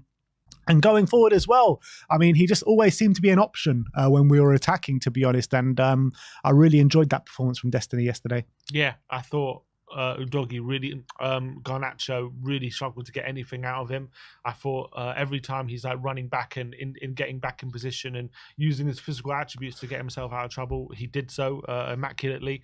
And Garnacho will probably be having nightmares about facing Udogie in the future because of how hard it was to play against him. Going forward, I think we saw a few times he linked up with Werner. Wasn't like loads of times. I think that was maybe more Werner's fault. I think Werner could have used him a bit more than he did. But again, what I love about Udogie is in those positions when we're in build-up and he's using his physicality to progress the ball, he always looks for those clever passes inside to try and progress the ball up. He isn't just trying to get to the byline and always take on his man. He's always aware of where other players are on the pitch, and he does use these clever passes inside to help sustain attacks, and that's what I love about him. His presence of mind, not just his physical attributes, I think are top notch. And I don't think attacking wise he was at his best, but I thought defensively brilliant performance. Yeah, someone just reminded me in the comments he did nearly score that own goal. Against the post. There were actually a few times I felt he put it out for a corner where maybe he didn't need to. There were a couple of occasions. But other than that, I think it's nitpicking. Obviously, the own goal would have been very bad because that was really unnecessary. But let's move on to Ollie Skip. 7s all round from Skippy. And I'm seeing a lot of hate for his performance yesterday, but I actually thought he performed pretty well, to be honest. I think 3 key passes on the day. I think a lot of what we were doing going forward, I think he was involved in, to be honest, was involved in the Bentancur goal right at the start of the second half with that nice pass out to Timo Werner. And I think he was putting himself about well, and I think he had a better performance than his counterpart in Pierre-Emile Højbjerg yesterday. So big up to Ollie Skip. Yeah, much better than definitely the Burnley game where he seemed really out of his depth. This is the first time I've actually seen him in the eight position and actually put in a pretty decent display and he was actually able to play quick passes with accuracy, and obviously was heavily involved in the second goal where he plays the ball to Werner. Although it wasn't the best pass I felt to Werner, but at least he was. What I liked about it was he was attacking that space. He actually saw the space and he drove into it rather than being the Ollie Skip that we've seen previously, maybe playing within himself, not looking to attack the space when he sees it, rather play a sideways or backwards pass. His passing was actually pretty quick and slick, and I wouldn't say individually he was brilliant, but what he was doing was knitting the players together really well, helping sustain attacks, which in previous weeks when the ball gets in, the attack breaks down. That's what I've been frustrated about, and that didn't happen this time. I was really positive. Why I didn't give him maybe more than a 7? I actually felt like off the ball he wasn't that great. I felt like he could have done more off the ball, could have got involved in a few more duels, a few more tackles, things like that. He won a very low percentage of his duels yesterday. Yeah, I did. I don't think he got involved in many. That was frustrating. He's up against Kobe Mainu, Eriksson. He could have got stuck in a bit more, could have got closer to players. I don't feel he did that. But actually, one duel yesterday. Yeah, that's not enough for a player, especially a player like Skip. He should be getting involved in a lot more duels than that. So I didn't think off the ball he was anything special, which is actually the opposite of where I usually land with Skip. But on the ball, actually shows some quality, so I give him credit. Yeah, I say that he didn't win a high percentage of his duels. He actually won 100% of his duels, winning one of his one duel. One duel. Go on, Ollie Skip. Let's move on to Lolo Bentancur. Sim gives him an 8. I gave him a 9. I thought he was so important for us yesterday, Bentancur, offensively and defensively. There was a number of times he was back there defending, helping out Mickey van der Ven at times when he was looking a bit rusty, and really coming to save him, to be honest, and save the team. In terms of going forward, obviously gets that goal with a lovely finish, and it's just a really nice story, isn't it, with Bentancur after all the problems that he has had. Injuries, injured again, and coming back and getting the equaliser at Old Trafford. Just a really good story and a really nice goal to match it. And he's just, if we didn't have Bentancur yesterday, I would have feared the worst for us, to be honest. Yeah, I think on reflection, maybe I could have given him a 9, but I did feel like there was a couple of occasions in the first half his passing was a bit sloppy, but maybe that's just something that sticks in my mind, and I rated him unfairly on that. I did feel like seeing him in that 8th position was really promising. We heard Bielsa saying he's one of the very few midfielders who has top qualities both defensively and attacking, and I think we saw that yesterday. Yeah. I actually don't think it was his best game off the ball, although he did do some good things. I thought most of his good stuff again came on the ball with his quality. He took his goal extremely well, and when we were getting in those forward positions where we were playing those little passes into the wide areas, he was brilliant. I thought his long range passing was really top notch. And I thought it was a really strong showing, and I think I want to see more of him in that position in the air. I don't think we'll see enough of it, and it's interesting. When we talk about signing a new midfielder, should we be playing Bentancur in the 8 and then maybe signing a backup to Basuma, or should we be looking at Bentancur as a 6 and signing an 8? And at the moment, that's what we seem to be doing. But I don't know if that's the right course of action. For me, we need to sign someone that's a dual that can play both the 6 and the 8. That gives us that versatility. You probably, in the long term, want to ship out Højbjerg. We don't know if Skip is going to be here for the long time, and Lo Celso as well. So I want to sign a young player like a Hackney or a Wharton that can cover maybe both of those positions, where that gives us that versatility and options going forward. I think that's probably the best way to go. Yeah, it's probably a good way of thinking about it. Who are we going to talk about next? It's Pierre-Emile Højbjerg. Very contrasting ratings here. Sim gives him an 8. I've given a 5 for Pierre. I wasn't happy with Højbjerg yesterday. I mean, I was getting so frustrated watching him. I know I was watching it on TV. And I felt like a lot of his passing, his long-range passing actually was good yesterday. But when he was asked to dictate the play and get the ball and really, make those passes up the pitch. I felt like it was just so many misplaced passes. I felt like the duels he was getting involved in as well, he kept losing them time and time again. He won a very low percentage of them yesterday. But I did feel like in the last 20 minutes of the game, he did stand up for the team and performed really well. But for the opening 70 minutes, I thought he was poor. See, I understand he had some definitely bad moments. There was a few moments where the ball gets played into him and he just takes a really unnecessarily heavy touch and ends up losing the ball and attacks break down. That did happen, and those definitely did stick in my mind. But I actually thought off the ball he was actually pretty exceptional. I thought he was much better than Ollie Skip off the ball.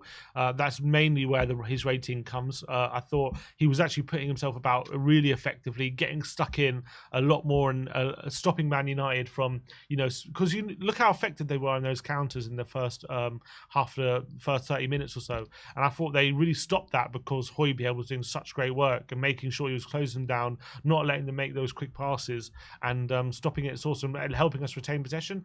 And to be fair, I thought in the second half, some of his build-up play was actually really good. In the last 20 minutes, it was. He started to do some really good things in the build-up and actually get between the lines, be a bit press-resistant, take people on and drive into space, and then actually have a bit of quality to play a good pass. So maybe an 8 is a bit much. Maybe a 7 I should have been, because there were some frustrating moments. But I was pretty happy with him. I thought he did, especially with how I've seen him play in some other games where he's been a lot worse. I thought actually yesterday he did quite well. All right, if you can agree to go down one, I'll agree to go up one. 6 for me, 7 for Sim. I think we can settle on that one. But let's move on to Brennan Johnson. Sim gives him a 5. I gave him a 4. A very frustrating performance from Brennan Johnson yesterday. I mean, he was seeing a lot of the ball, to be honest. I don't think he failed to really attack his man down that right-hand side. I don't think he took him on once, to be honest.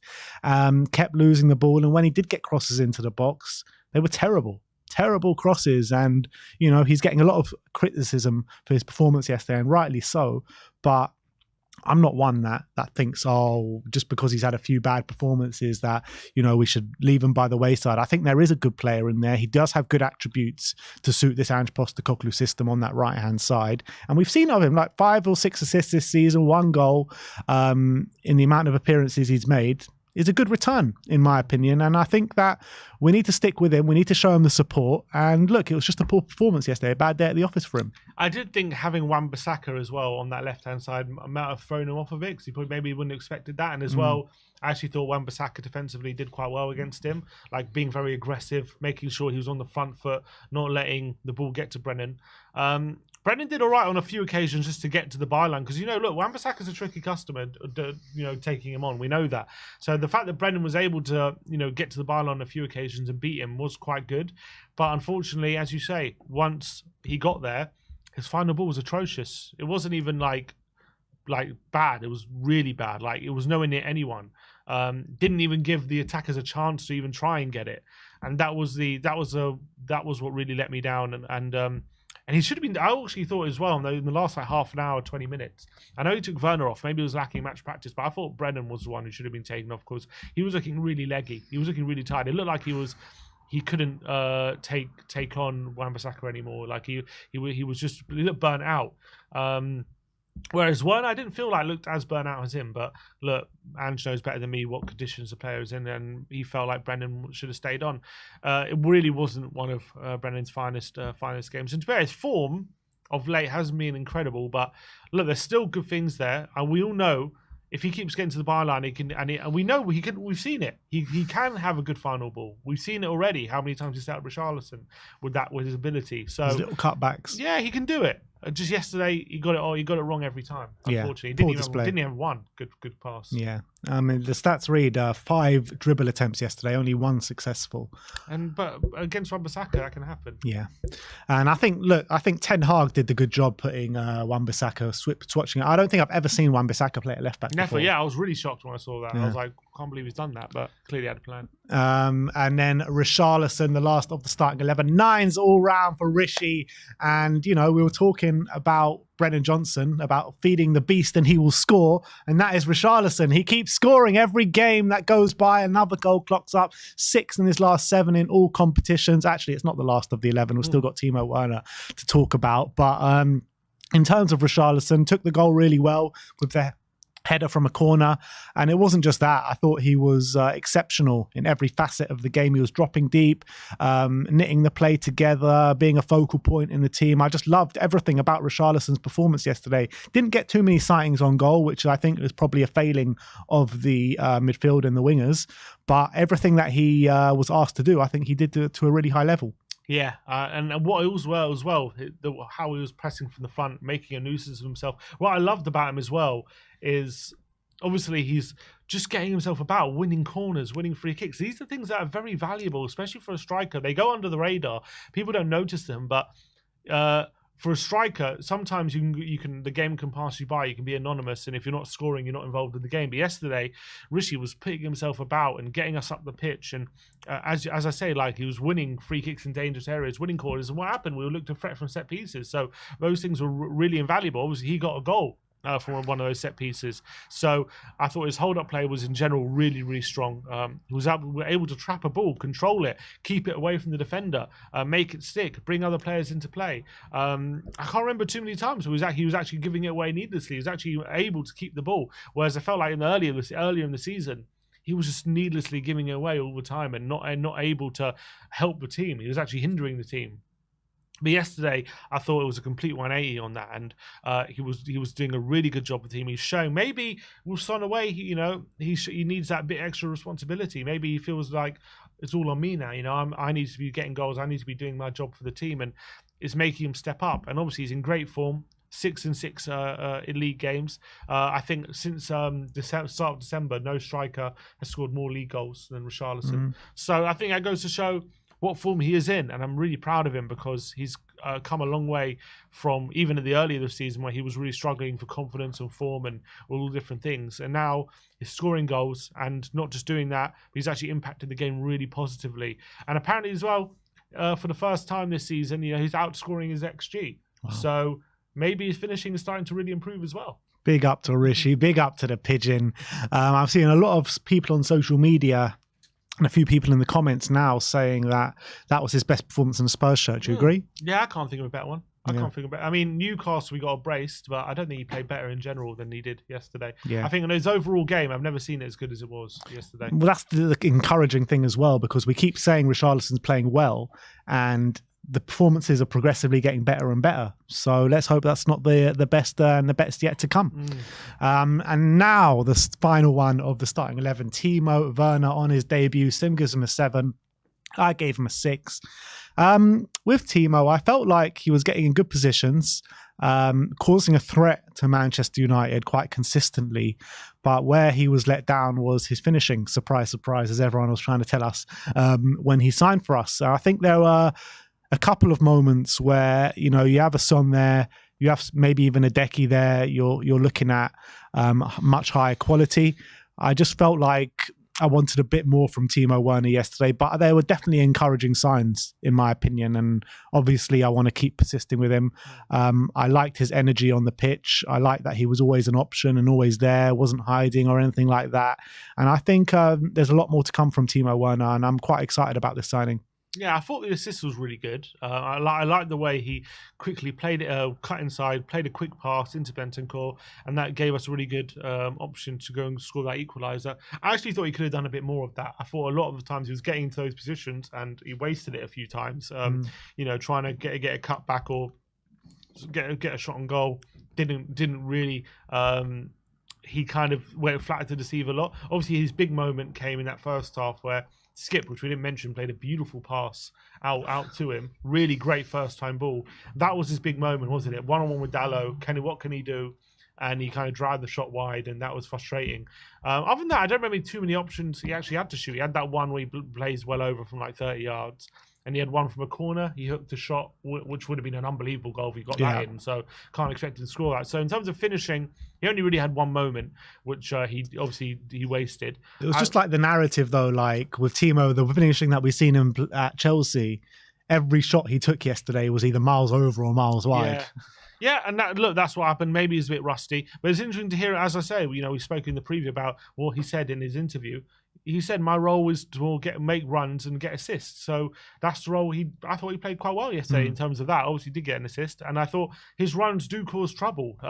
They do open up spaces, and he's always an option, as you say. And I don't think he's the best kind of hugging the touchline kind of winger, but I think he can do a really good job for us. And I remember looking at the stats. We did a video while you were away, and like what he's going to bring to us. You know, not in terms of shooting and stuff, but in terms of his ball carrying ability, his dribbling ability, his ability in possession. I actually thought he brought that yesterday. I thought he was able to do that quite effectively. And you got to remember, it's his first game. He literally got off the plane a few days ago, and it's just like, he's been training for like half the week, and he's got to start. He's lacking match practice because he's not played a lot this season. So you got to cut him some slack. But given all those caveats, I thought he still did quite well for a debut. So got an assist. I thought he was decent. Yeah, and I do think like if he can get his finishing on point for the Man City game, he's going to be such an important asset in that game with his pace in behind.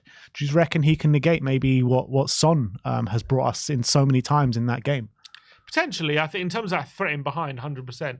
And also another thing to note to say about Werner is he was playing without any creative players near him. No one who's going to play his runs.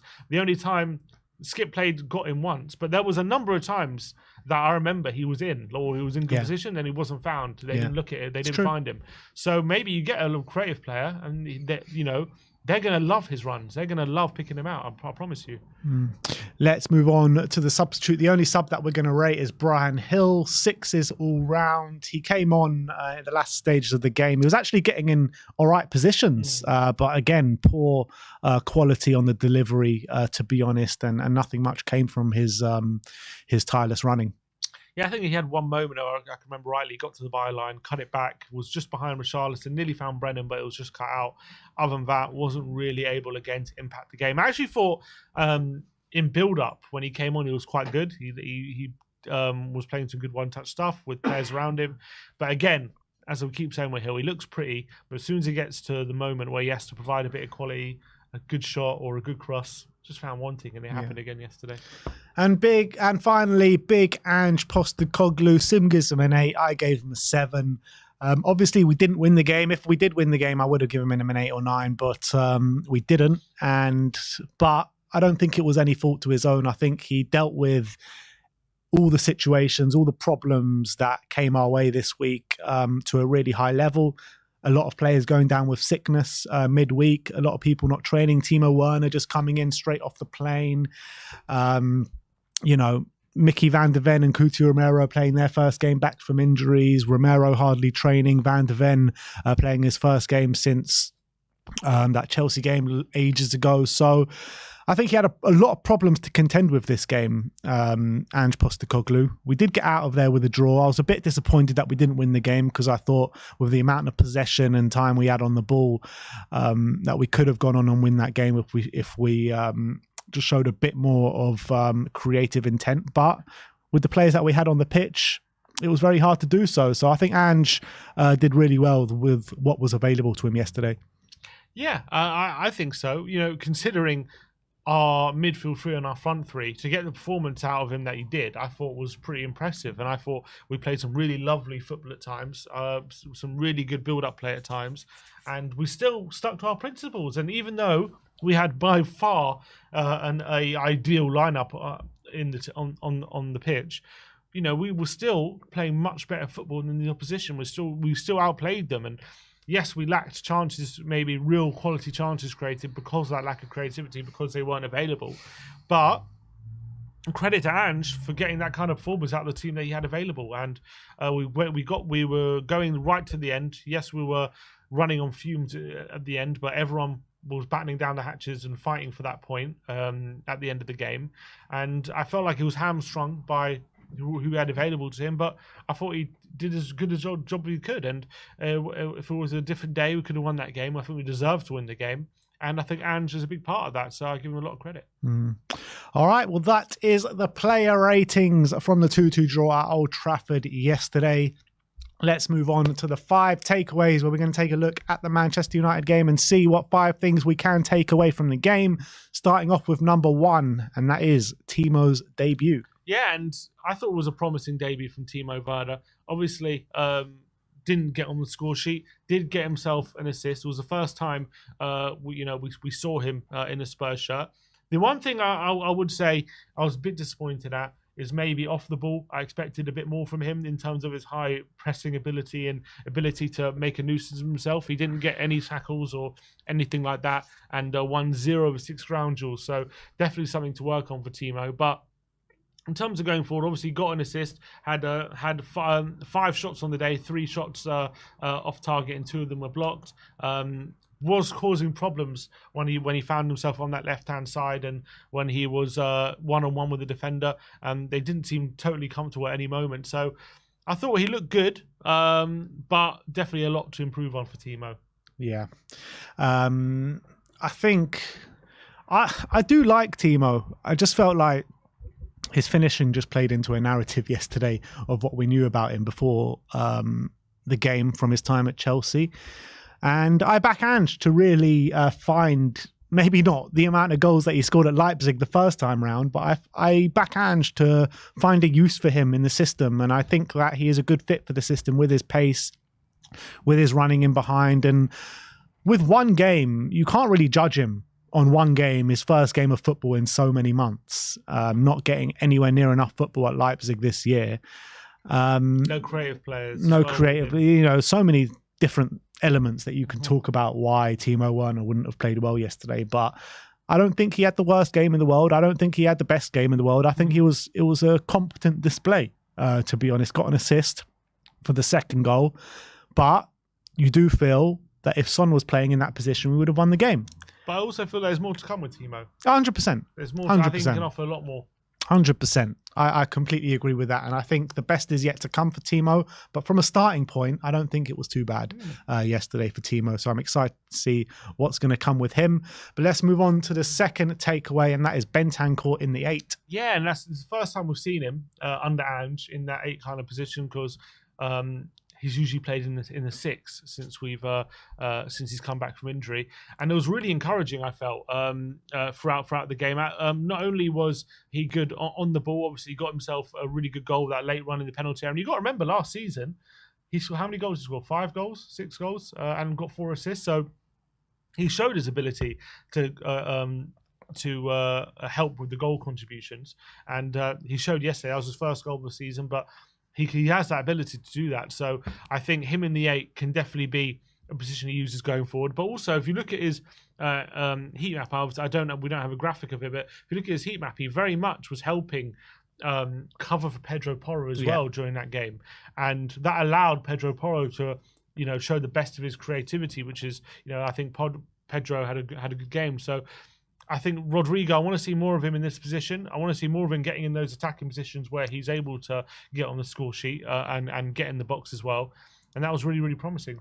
Yeah, I thought Bentancur put in a proper top display yesterday in a time where we desperately needed him. Clawed us back into the game right at the start with the brilliant finish.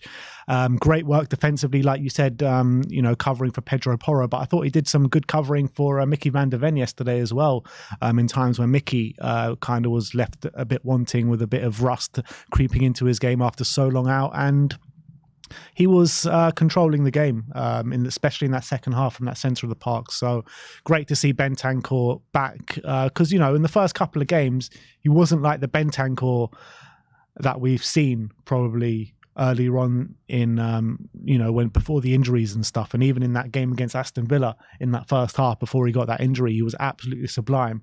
And I think yesterday was getting back to those levels. So big up to Rodrigo Bentancur. Let's move on to number 3, and that is Never Say Die. Yeah, and again, yesterday, it was a big away game where we've gone behind twice in the game and able to show our character and fight our way back into it. And especially as well, given the fact that it was a game where we know we're lacking creative players and players to pick a lock and create chances for us. The worst thing you want to do is fall behind in these games, because that if you at least if you keep it level, you find a set piece or something, you can go and win the game. But we fell behind twice in this game, and we were able to fight back. And then this shows a bit of a narrative in the big away games this season. Arsenal away, we went behind twice and came back and earned a draw. Man City away, we went behind twice in that game as well and battled back to earn a 3-3 draw. And again, Old Trafford, a very important game, fall behind twice under difficult circumstances. Apparently, as Andrew was saying as well, apparently a few of the players, even on the pitch, were hit by illness. I think Skip, Udogie as well, saying was under the weather. Obviously, Kulusevski missed out because he was ill. So under all those circumstances, with a lack of creative options on the pitch, to find solutions to battle our way back in the game and never give up was so impressive, and it shows our character, and it just shows that never say die attitude. Yeah, and I love it that Ange just doesn't make any excuses for anything. If we drop points or anything, there's never an excuse. And I think more times than most managers, there has been excuses, to be honest, this season, why we haven't won games. Yesterday was a key point in that. A lot of the run after the Chelsea game, when we dropped the points, there was a key reason why we didn't win those games, and that was because of injuries. But he never goes back to that. He never kind of uses those excuses. Maybe if Jose Mourinho was our manager right now, he would most definitely would be using those excuses. So I love to see that from Ange Postecoglou. I love to see this never say die attitude. And no matter who we have injured, he sticks to his guns. He plays the way he wants to play, and we're reaping the benefits for it. So big up to Ange, big up to the never say die attitude, and big up to the players as well, because I think they're all buying into the methods, and it's great to watch. It really is. But let's move on to the fourth takeaway, and that is phenomenal Pedro Porro. Yeah, and he again showed both sides of his game yesterday about how effective he is and how much of an unbelievable right back he is. We seem to be talking about him, every week, but it's no surprise when he's putting in performances like that.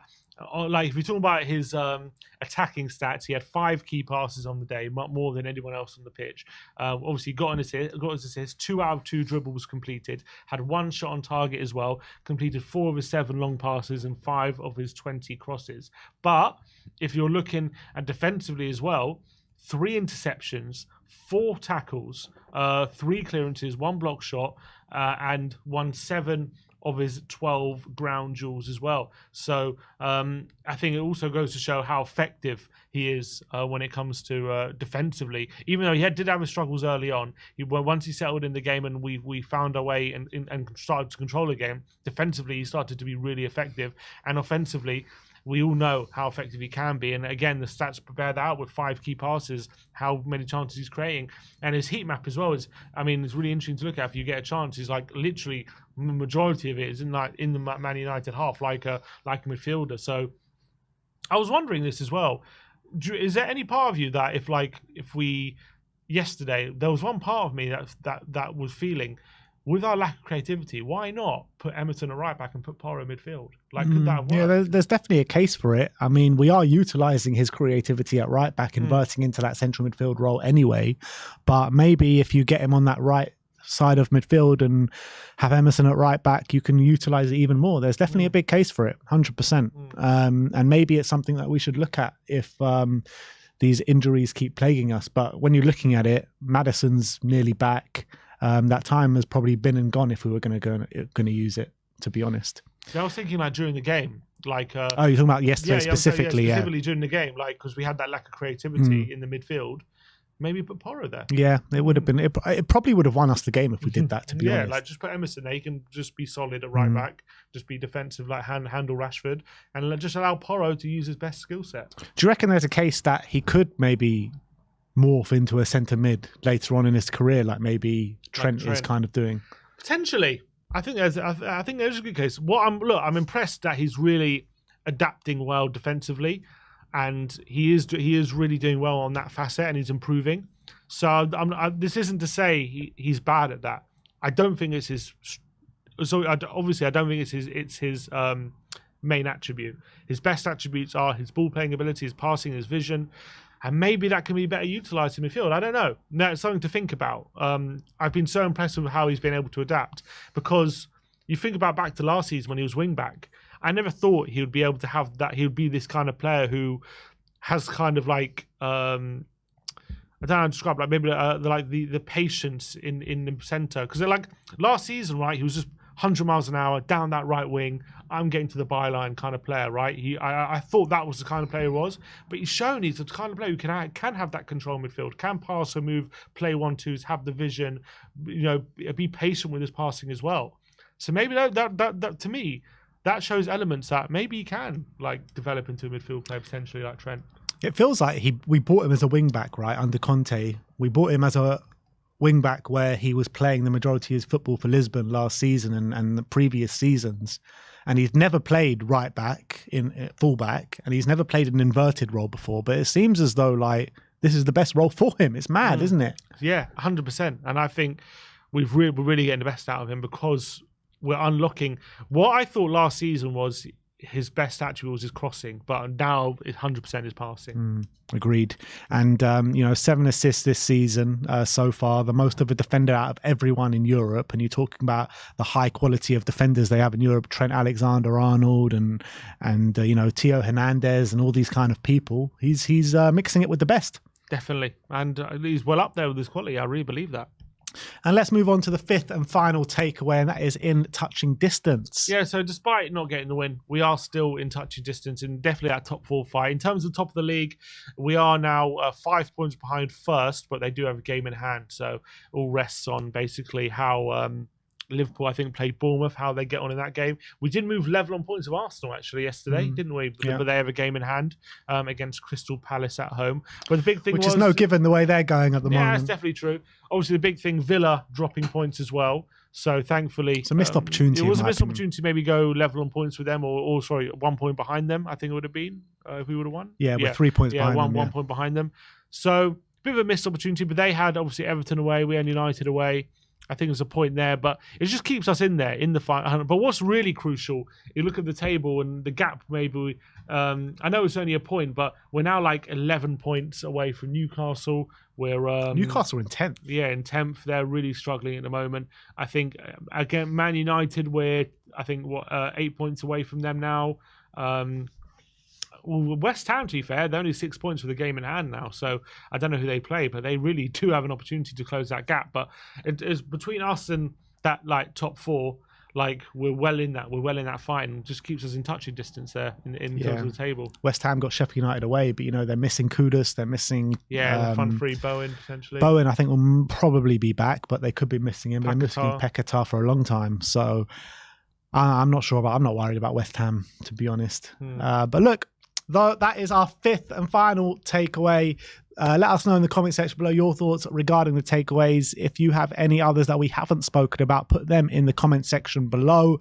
Just before we get into reacts, let's go through a couple of the super chats that have been sent us. Ink to Audio says that, morning fellas, tuning in from California. I'm walking around as a proud Spurs fan today. That was an Ange masterclass with the options available. Come on, you Spurs. I mean... Yes, Ange has done very well, getting a result and a tune out of the players he has available. But I can't call it a masterclass unless we go and win the game, because we played a poor Man United side yesterday. Yeah, but we had a poor team out. I wouldn't call it a masterclass, but I think he did really well to get that kind of performance out of the team we had. Like, to play the kind of football we were playing with the players we had on the pitch was impressive, and that's what I would say. But yeah, we didn't win the game. That was frustrating. I think there's a lot down to maybe... the goals we conceded. That I think it was that second goal was a bit of a killer. That was really against run of play when Rashford scored. If we don't concede that, I think we're probably going to win the game. Yeah, probably. But look, that happens. When you got clinical finishers like that on the pitch, that can happen. But I'm not walking around today like any more prouder than I was like the day before the game. You know what I mean? Because I was proud the day before the game. That I mean, we're having a sensational season with all the problems that have come our way. So I don't think that game has made me any more prouder than I was before. I agree with that.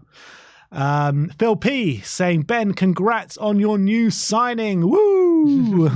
Big up, Phil P. Thank you very much. Tanner Graff says, do you guys think that we can win the league? I don't, to be honest.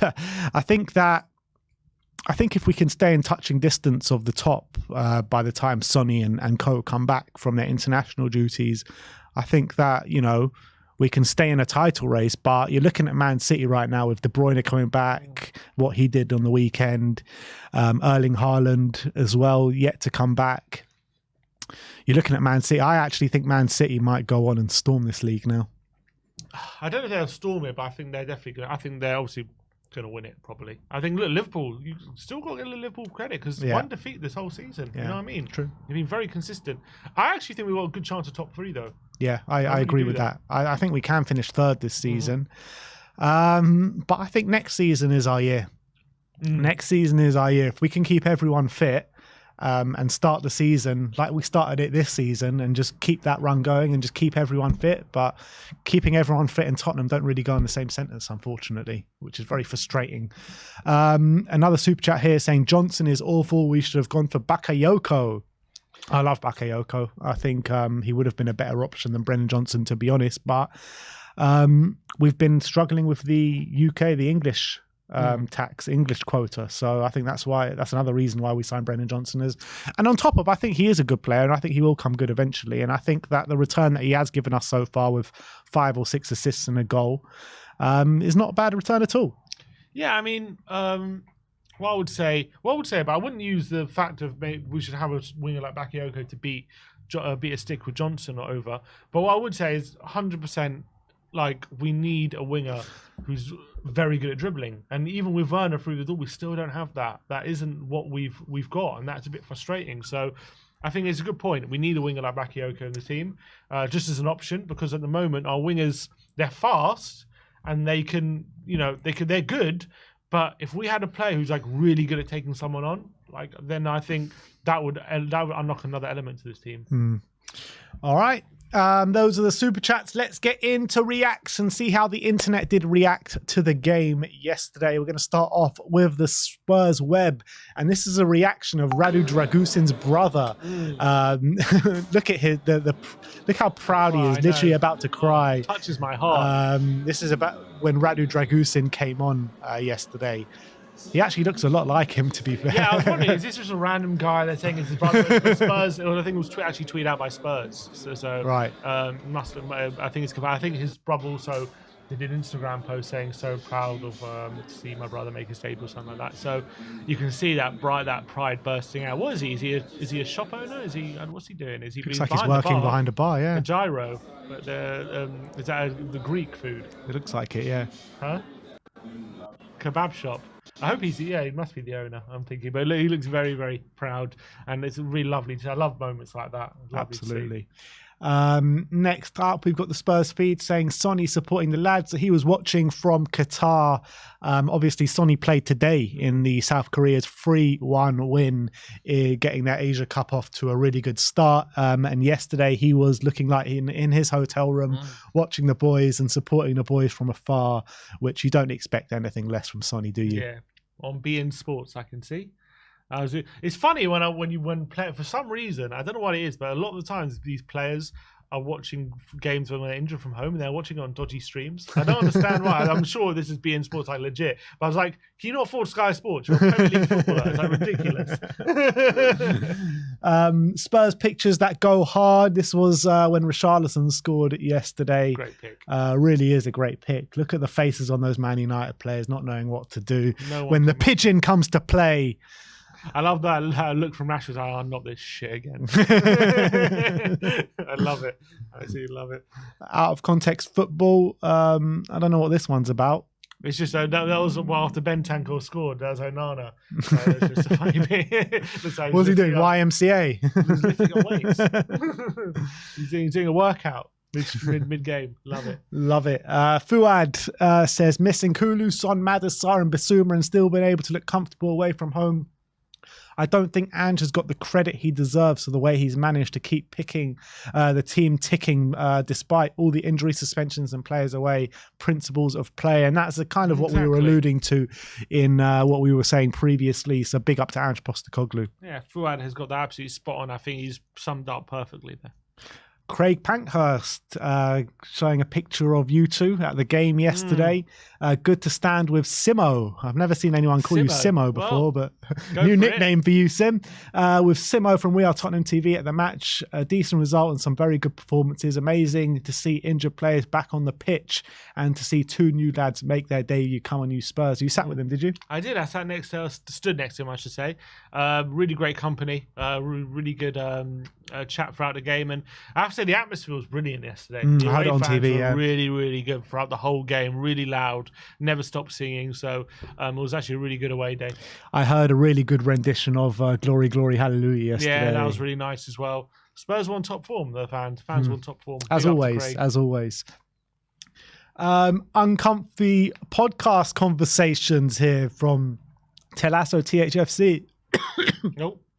I've got the Ange Postecoglou cough. The Ange Postecoglou. Mikel Antonio versus Richarlison. 18 games for Richarlison. Many of those are sub appearances. 7 goals, 3 assists. 12 appearances for Antonio. 2 goals, 2 assists.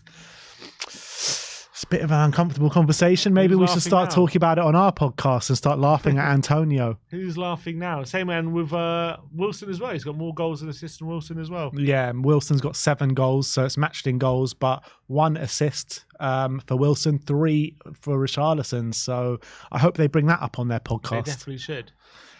Spurs Express, Mickey van der Ven on Instagram. Strong performance at Old Trafford today, even though we came for more. Great feeling to be back. Yeah, and it's so good to have him back. It was such a nice feeling having Romero and van der Ven back yesterday. It just gave us that confidence yesterday to play our football, and it made such a difference. What was the feeling at full time in the away end yesterday? Were people disappointed It was not mixed. to take 3 points? No one was angry. I think everyone was content with the point. It was under the circumstances, understandable. But there was definitely a twinge of disappointment that we didn't go on and get all 3 points, because we were definitely the better team. Squawker with a nice little graph comparing Destiny Udogie and Pedro Porro, the best fullback pairing in the Premier League. We actually did a panel show about this. We did a month or so ago, and I think it's even more evidence now of how good these two guys are. They're so different in their play, and they're so equally as effective. But what I love about his graph is we have all bases covered. Yeah, literally one of those two are in the top percentile. One of the in everything. Top percentile, everything, which is absolutely fantastic, except for I think aerial duels or whatever it is. But it's a great little graph, and I think, especially given how young they are and how much they're improving, there could be the best for a while to come. I love them. I think they're 2 absolutely top-notch fullbacks. Yeah, totally. Richarlison on Instagram with his Man of the Match award yesterday, and well-deserved for Richarlison yesterday. Oh, wait, he said, thanks, Rodrigo, Bentancur. So maybe it was Bentancur's and he took it? Oh, no, Bentancur did get it on Sky Sports. So Bentancur got it. Bentancur got the Man of the Match award. Maybe he felt he deserved it. Maybe Bentancur was saying, you deserve it. Maybe that was it. Was it like that Adebayor and Christian Eriksen thing when they give Christian Eriksen the Man of the Match award and Adebayor goes, no, I think I deserve it. Yeah. Maybe it was that. Maybe it was that kind of moment. Big up, Richie. Pedro Porro on X yesterday saying, a hard-fought battle, unlucky not to come away with more, but we'll take the point and keep pushing. And obviously, we keep waxing lyrical about Pedro Porro, an absolutely top performance from him yesterday. Yeah, brilliant. And what was great as well, having a difficult start to the game, but recovering and actually becoming one of the game's best players as well, just shows what a quality player he is. Yeah. And he's just so phenomenal. Some of the things he does, just has me in awe. Some of the passes he plays, and there was that one moment as well, he dribbled past 3 United players and just opened up the game. And even that, we haven't seen that much of him this season, but we know he's capable of that kind of thing. It reminded me, Pedro Porro's performance yesterday reminded me a bit of Destiny Udogie at the Emirates, how he got opened up a bit at the opening part of the game, but the mentality, staying strong in the game, backing your own abilities, and becoming one of the best players on the pitch by the end of it. Yeah, 100%. Anjali says Timo didn't know the team does a huddle before every game. Yeah, so this is quite funny. So the team goes to a huddle, but he goes and runs off. He doesn't realise there's a huddle, and then Rodrigo calls him back. He's like, mate, we're doing a huddle. I noticed that during the game. It was quite funny. Look, he learns something new every day. So I think you see it here. Rodrigo's like, where are you going? Come back. He's like, oh shit. Love it. Absolutely love it. THFC report, Bentancur shouting Timo after he assisted him, and then a nice little embrace as well. Look at that. Timo! I love that. That just shows like they really, welcome him to the squad, like family feel as well. You saw that welcome, Ange gave him and in training and stuff, and all the players going and welcoming him. It's a great environment to be in, and it looks like they're already taking to him. Yeah, it's a family feel at Tottenham. On and off the pitch at the moment, and you saw Werner talking about it as well, and he was saying how the players have made him feel so at home already, involving him in everything that they do. So it's great. It's a great vibe around the place at the moment, that's for sure. Absolutely. Lily White Rose, that has been disabled. So we'll move on to Hotspur related, saying since the start of December, no player has scored more Premier League goals than Richarlison. 6 goals in his last 6 appearances is as many as he scored in 47 previous appearances, which is mad. Absolutely crazy, but big up to him. What a unbelievable run of form he's on, and his performance level as well has been improving with that. So I can't speak highly enough of the improvement of Richarlison. I'm so happy for him. I just hope he keeps it up. Yeah. Danny Rose sat with the Tottenham fans at Old Trafford yesterday. Didn't see him. Supports to Sean Walsh. You didn't see him, did you? No, I didn't see him. I haven't seen any pictures of it, so this is an unconfirmed report. But Sean Walsh is claiming, so I'm assuming it's true, which is interesting. He doesn't have a club still. Did he retire? He didn't retire. He hasn't retired, but he doesn't have a club. It's been a while though, hasn't it? When was the last time he had a club? Was it Spurs? No, Newcastle. No, we sent him on loan there. Didn't we? Was only on loan. Where else did he had go? a trial. Oh yeah, was he at Watford? I think he was at Watford. Yeah, it was at Watford, and then they released him, didn't he? Without playing or something. Watford, 8 games. And when 2022 he left? It's mad. He went on loan. Oh, that was years ago. He went on loan to Sunderland, then Newcastle, with many years in between. That was many years, yeah. 2022? Yeah, Watford. He left Watford in 2022. Wow, so it's nearly coming up on 2 years without a club. It's mad to think about that. No one in the Championship even will like try and, unless he doesn't want to go there, but unless he's demanding too much money, I don't know. Or like the MLS or somewhere like why doesn't someone take him up? Because the longer he goes out playing, the more questions are going to be asked. So it's got to be worrying. But look, interesting. He's in the Spurs away end though. That's quality. Do you reckon he was with his dad? Probably. That was kind of funny. Probably with his dad and Nicky Cruz. And I was with Nicky Cruz. I don't were you? Ronnie Kidd. Were you Ronnie Kidd as well? I was with Ronnie. Coutinho Romero. We did everything possible to win it. Great game for this great team. Always on this path at Spurs Official. It is a pleasure and a great pride for me to wear the captain's ribbon today. Yeah, and it's interesting with Romero. Like we didn't even. Like you got, it was weird that it wasn't a surprise to see him starting because Ange kind of said he wasn't going to play in his pre-match press conference, and then as well, didn't it? Spurs said in their team news.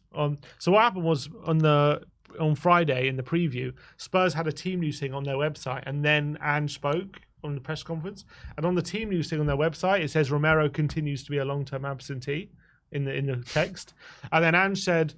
Romero is is returning to training, but this weekend's probably going to be too soon for him. And then, bam, we see him in the starting 11. So, do you think it's another case of Ange keeping things keeping injury news very close to his chest? I think so, and I think we're going to see James Maddison back pretty soon as well. I reckon so as well. Hotspur reports saying no way. Timo Werner against Antony. Timo Werner 1 appearance, 1 assist, no goals. Antony 16 appearances, no goals, no assists. 1 is alone with an option to buy for 16, 17 million. 1 cost 75, 90 million, whatever it was. 100 million euros. 100 million euros, yeah. Pounds. So better off getting Werner, I think, on the loan for sure. He's already more successful on the pitch than Antony. Spurs Express saying Ange Postecoglou on who he was looking at after the first goal tonight. Ryan Mason is in charge of attacking set pieces. He's done an outstanding job all year. That's interesting to know. I never knew that before before all the reaction to the game yesterday. And you got to give credit because every attacking set piece yesterday was on the money. Yeah, and obviously Romero hit the bar. We didn't mention that, but he hit the bar for 1 as well. I think we had 1 cleared off the line. But and it goes to, first of all, goes to Mason for how he's been developing the set pieces, hopefully this season. And also goes to Porro for his brilliant delivery. Yeah. Chris, Spurs Logic, says that this is Bentancur in midfield yesterday. Just cleaning up everything, doing everything. I love it. Not too far off the truth. Although I did think Højbjerg had an underrated performance. And Skip. Yeah, Skip was actually decent, to be fair. But yeah, Bentancur did have a lot of work to cover a lot of them, to be fair. Yeah. Hotspur related, saying Tottenham have now scored in 33 consecutive Premier League matches, which is a new club record for their longest goal-scoring streak in the top flight. Wow. Which is mad when you're looking at the struggles Arsenal are having in front of goal. They're struggling to score goals at the moment. We've scored in 33 consecutive games. Yeah, and just think about how easy it is to like, lose a game 1-0 or draw a game 0-0 and stuff. And we just with every game we've scored a goal. Like no one can stop us from scoring at the moment. 33, well, that backdates to Conte, Stellini, it backdates Mason. To the back end of last season, yeah. But only a few games, probably. Not because how many games we had this season? 20? Okay, so what, 30? Right, 13 games then? Well, it must be. Last 13 games of last season, we scored every game. Fair enough. So that goes across Conte, Mason, and Stellini. Yeah. And Ange, 4 different managers. THFC ESV2 saying Kuti stepping on the ball to bait the press and then finding a pass. Let's have a look at it. LeBron. God, there are a lot of comparisons with LeBron to our team this year. That was Decky, I thought, no? I love that. I love that comparison. Both were superb today from Zeus, Richarlison and Bentancur. Yeah, and I agree. I think those two were our best players on the pitch yesterday. Yeah, 2 brilliant. And with look Pedro at that as well. Look at the passion. Absolutely love that. Everyone loves Richie. Everyone's so happy for him when he scores. It's so great. It's a great picture there. Simply Spurs saying Garnacho is going to do a dog celebration for speed if he scores. Garnacho facing a doggy. Just pissing himself. Yeah, I don't know if you saw. So before the game, Garnacho was doing this live stream of speed. No, I didn't see that. So I didn't see it, but there was a clip that was in the rounds, and Garnacho said, "Oh, because you know how Speed likes to bark, he likes to do these." So he said, Garnacho said, "Oh, if I score on Sunday, I'll do the barking celebration." That's where these memes have come from. Idiot Garnacho. But I love that he pissed himself. That's pretty much what happened, to be fair. Garnacho needs to learn to be his own man. He's trying to copy Ronaldo a bit too much, and now he's like trying to do this, like do what Speed does as well. Come on, be your own man, Garnacho. Spurs Express saying he looks good, he looks fine. Richarlison is on my mind. I didn't realise he's got the number 10 tattooed on his thigh. Does he? Looks like it, yeah. Zooming in on that. But yeah, great picture. And he was able to do the pigeon dance as well. Brilliant stuff from Rishi. And he also did a nice little bow to the fans as well yesterday. Yeah, I saw that. Just a bit of shithousery. Absolutely love it. Hotspur Central saying, I'd argue that was Richarlison's best game in a Spurs shirt to date on the score sheet with a trademark header, but outside of that, his hold-up play, link-up and defensive play were all absolutely sublime. Long may it continue, and completely agree. Yeah, and he does all those things, as I was saying, like winning corners and free kicks, which can be very invaluable to sustain attacks. And Spurs Watch, Richarlison has now been directly involved in 10 Premier League goals this season, 7 goals, 3 assists. Really halfway through. Yeah, and people still like to shit on him. Exactly. Look, I think it's very difficult for people to adjust when they've given an opinion on a player and like they've decided this player's shit. Like it takes a lot for them to like change their opinion on a player. Yeah. So look, he's on the path, and let's hope he continues. Yeah, but you know, when it's people like us who've backed Richarlison the whole way through. Exactly, we deserve our flag. Football on TNT Sports says in just 20 games, Pedro Porro has now provided more assists, 7, in 23-24 season than any Spurs defender has ever managed in a single Premier League campaign. Wow. So he's our best ever attacking fullback. Yeah. So Trippier never got 7 assists, and neither did Walker. That's mad. It's mad that Trippier didn't. Yeah, you would have thought, because to be fair, he only had what, 2 seasons as our real first choice right back. But still, yeah. Like, didn't he get like 3 assists against Watford every season alone? Yeah, literally. Yeah, that's a fair point.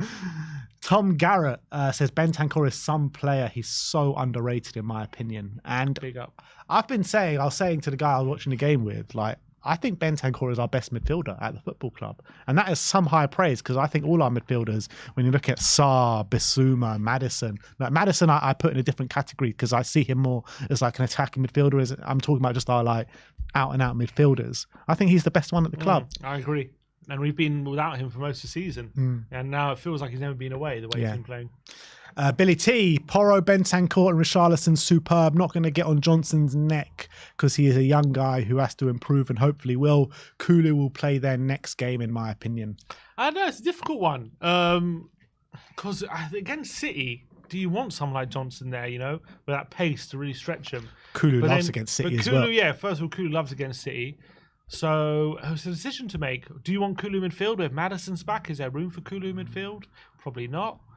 Unless you play Kulu and Maddison and Bentancur. I don't know if you'll do that against City. Yeah, but it's a chance to have Maddison on the bench maybe and come on and change things later on in the game. So maybe we'll start Kulu in the centre. Yeah, exactly. That's what I'm saying. Yeah. Because there's no need to rush them back if we've got Kulu available. Yeah, 100%. Axel THFC saying, if we had one of Maddison, Kulusevski or Lo Celso, we'd probably win this game comfortably, but oh well, we take the point. Yeah, and pretty much in line with what we were saying. Yeah, I completely agree with that. JZR saying no Ange ball for 12 days. Yeah, that's exactly how we're all feeling, trust me. Running a Spurs channel is exactly the doom that we're feeling. Just being any kind of Spurs fan, just clucking that's for some Ange ball. I need that. Tottenham tweeted out this yesterday. Rodrigo with heart emojis. Just love this guy, man. Love it. The passion. And the way that Juventus just let him go is just unbelievable for the quality of player he is. He is so much better now than he was at Juve, though. He's like a lot better. He was a good player at Juve, but now he's become an exceptional player. Lily White Rose says, so that's City, United and Arsenal away all played and we're undefeated. Mm-hmm. Yeah, I think and that's a good point. And to do that with, in his first 6 months, credit to him. Yeah. I think for sure. This is a great one. Ron saying, Udogie taking out Garnacho for a walk. Absolutely brilliant. Oh, I love that. Absolutely love that. Harry Brooks saying Spurs were far better than United with Son, Maddison, Kulu, Basuma, Sarr all out. Lack of balance in midfield and forward line and still far better and still surgery to the squad required rest of this window and summer one. Next season Spurs are going to be incredible and I couldn't agree more. Big up Harry. I think he's absolutely spot on. I think our performances with the depleted squad have gone to show like how good we're going to be when we have when Ange has nearly got his squad together, but when we have the depth required, when we've got our first 11 back, I think it's just evidence of that. TNT Sports saying Richarlison has scored more Premier League goals than any Arsenal player this season. Where's Starboy Saka? Where's Starboy Martinelli? Where's Gabriel Jesus, who you all claim is much better than Richarlison? Exactly. Arsenal he's back in their place. He scored like more than double than Martinelli and Gabriel Jesus together. Literally. I think they've got they've barely scored anything this season. So they all clowned on him, but look who's laughing now. Crawling back with your tails between your legs, you gooners. There's a reason why Brazil's time at number 9. Yeah, exactly. Spurs Express saying Udogie has undoubtedly shown today why he's considered one of the best young fullback prospects in the world. Tenaciously ran for 90 minutes to attack win duels and supporting the midfield while being seamlessly defensively. This is this Destiny Udogie appreciation post, and Garnacho was completely anonymous yesterday because of it. Exactly, and we appreciate. Rad Chohan saying Kulusevski, Son, Maddison, Basuma, Sarr out and still looking like the inferior team overall at home to Spurs. Bad result performance for Man United in that context for sure. Still unsure what the coach is trying to achieve in possession. Mainu dealing with balls in difficult situations. Isolation reminded me of Lavia at Southampton last season. It's a technical baller amongst poor build-up structure. Would you agree with that in terms of Man United? Yeah, I agree with that. And I think as well, it was more evidence yesterday, wasn't it, of what we've been talking about, where Ten Hag's constantly using excuses, isn't he, about not being able to play the football he wants to because of a lack of options. And yet Ange is having all these players out, and yet we're still able to play some really, really beautiful football. And look at this. This is the pass I was talking about in the player ratings, I think it was. Yeah. Anyways, look at the Cuti Romero pass that created the second goal. Just look at this pass. Cuts out the whole midfield and sets us up in the attack, and ultimately get a second goal from it. That's like a top midfielder's pass. Yeah. The way the weight of the pass as well. Insane. Lies Bouzidi saying Ange came to Old Trafford with a midfield three of Skip, Højbjerg and Bentancur and controlled the game. Injuries, impact quality, not identity. Damn right. I think that's absolutely spot on from him, and I think that's why Ange deserves a lot of praise. And last but not least is the Spurs army, just confirming what Mickey Van de Ven said yesterday, because we were all fearing the worst. Yeah, we didn't touch on that, when he did go off, but he just confirmed after the game it was just cramps, so shouldn't be a problem to see him at Man City in a couple of weeks' time. Yeah, and we saw him limping. Yeah, you did fear the worst, because I was like, oh God, he was touching his hammy as well. I was like, oh my God, no way has he done it again. But thankfully, it is just cramp. Yeah, and also just to confirm as well, Pape Matar was an unused sub for Senegal today in their 3-0 win in the AFCON. So yeah, I think that brings an end to the stream today. I want to thank everyone for coming on and taking their part in the stream. We've also got a super chat here from Jory. Big up to the Joracle saying, Ange says, we are contending end of love, lads. Exactly. If Ange says we're contending, we're contending. Exactly. Ange can say anything at this point and I'll believe him, to be honest. But yeah, it's good to be back, guys. And we'll see you all very soon. Like, subscribe and comment. And as always, come on, you Spurs.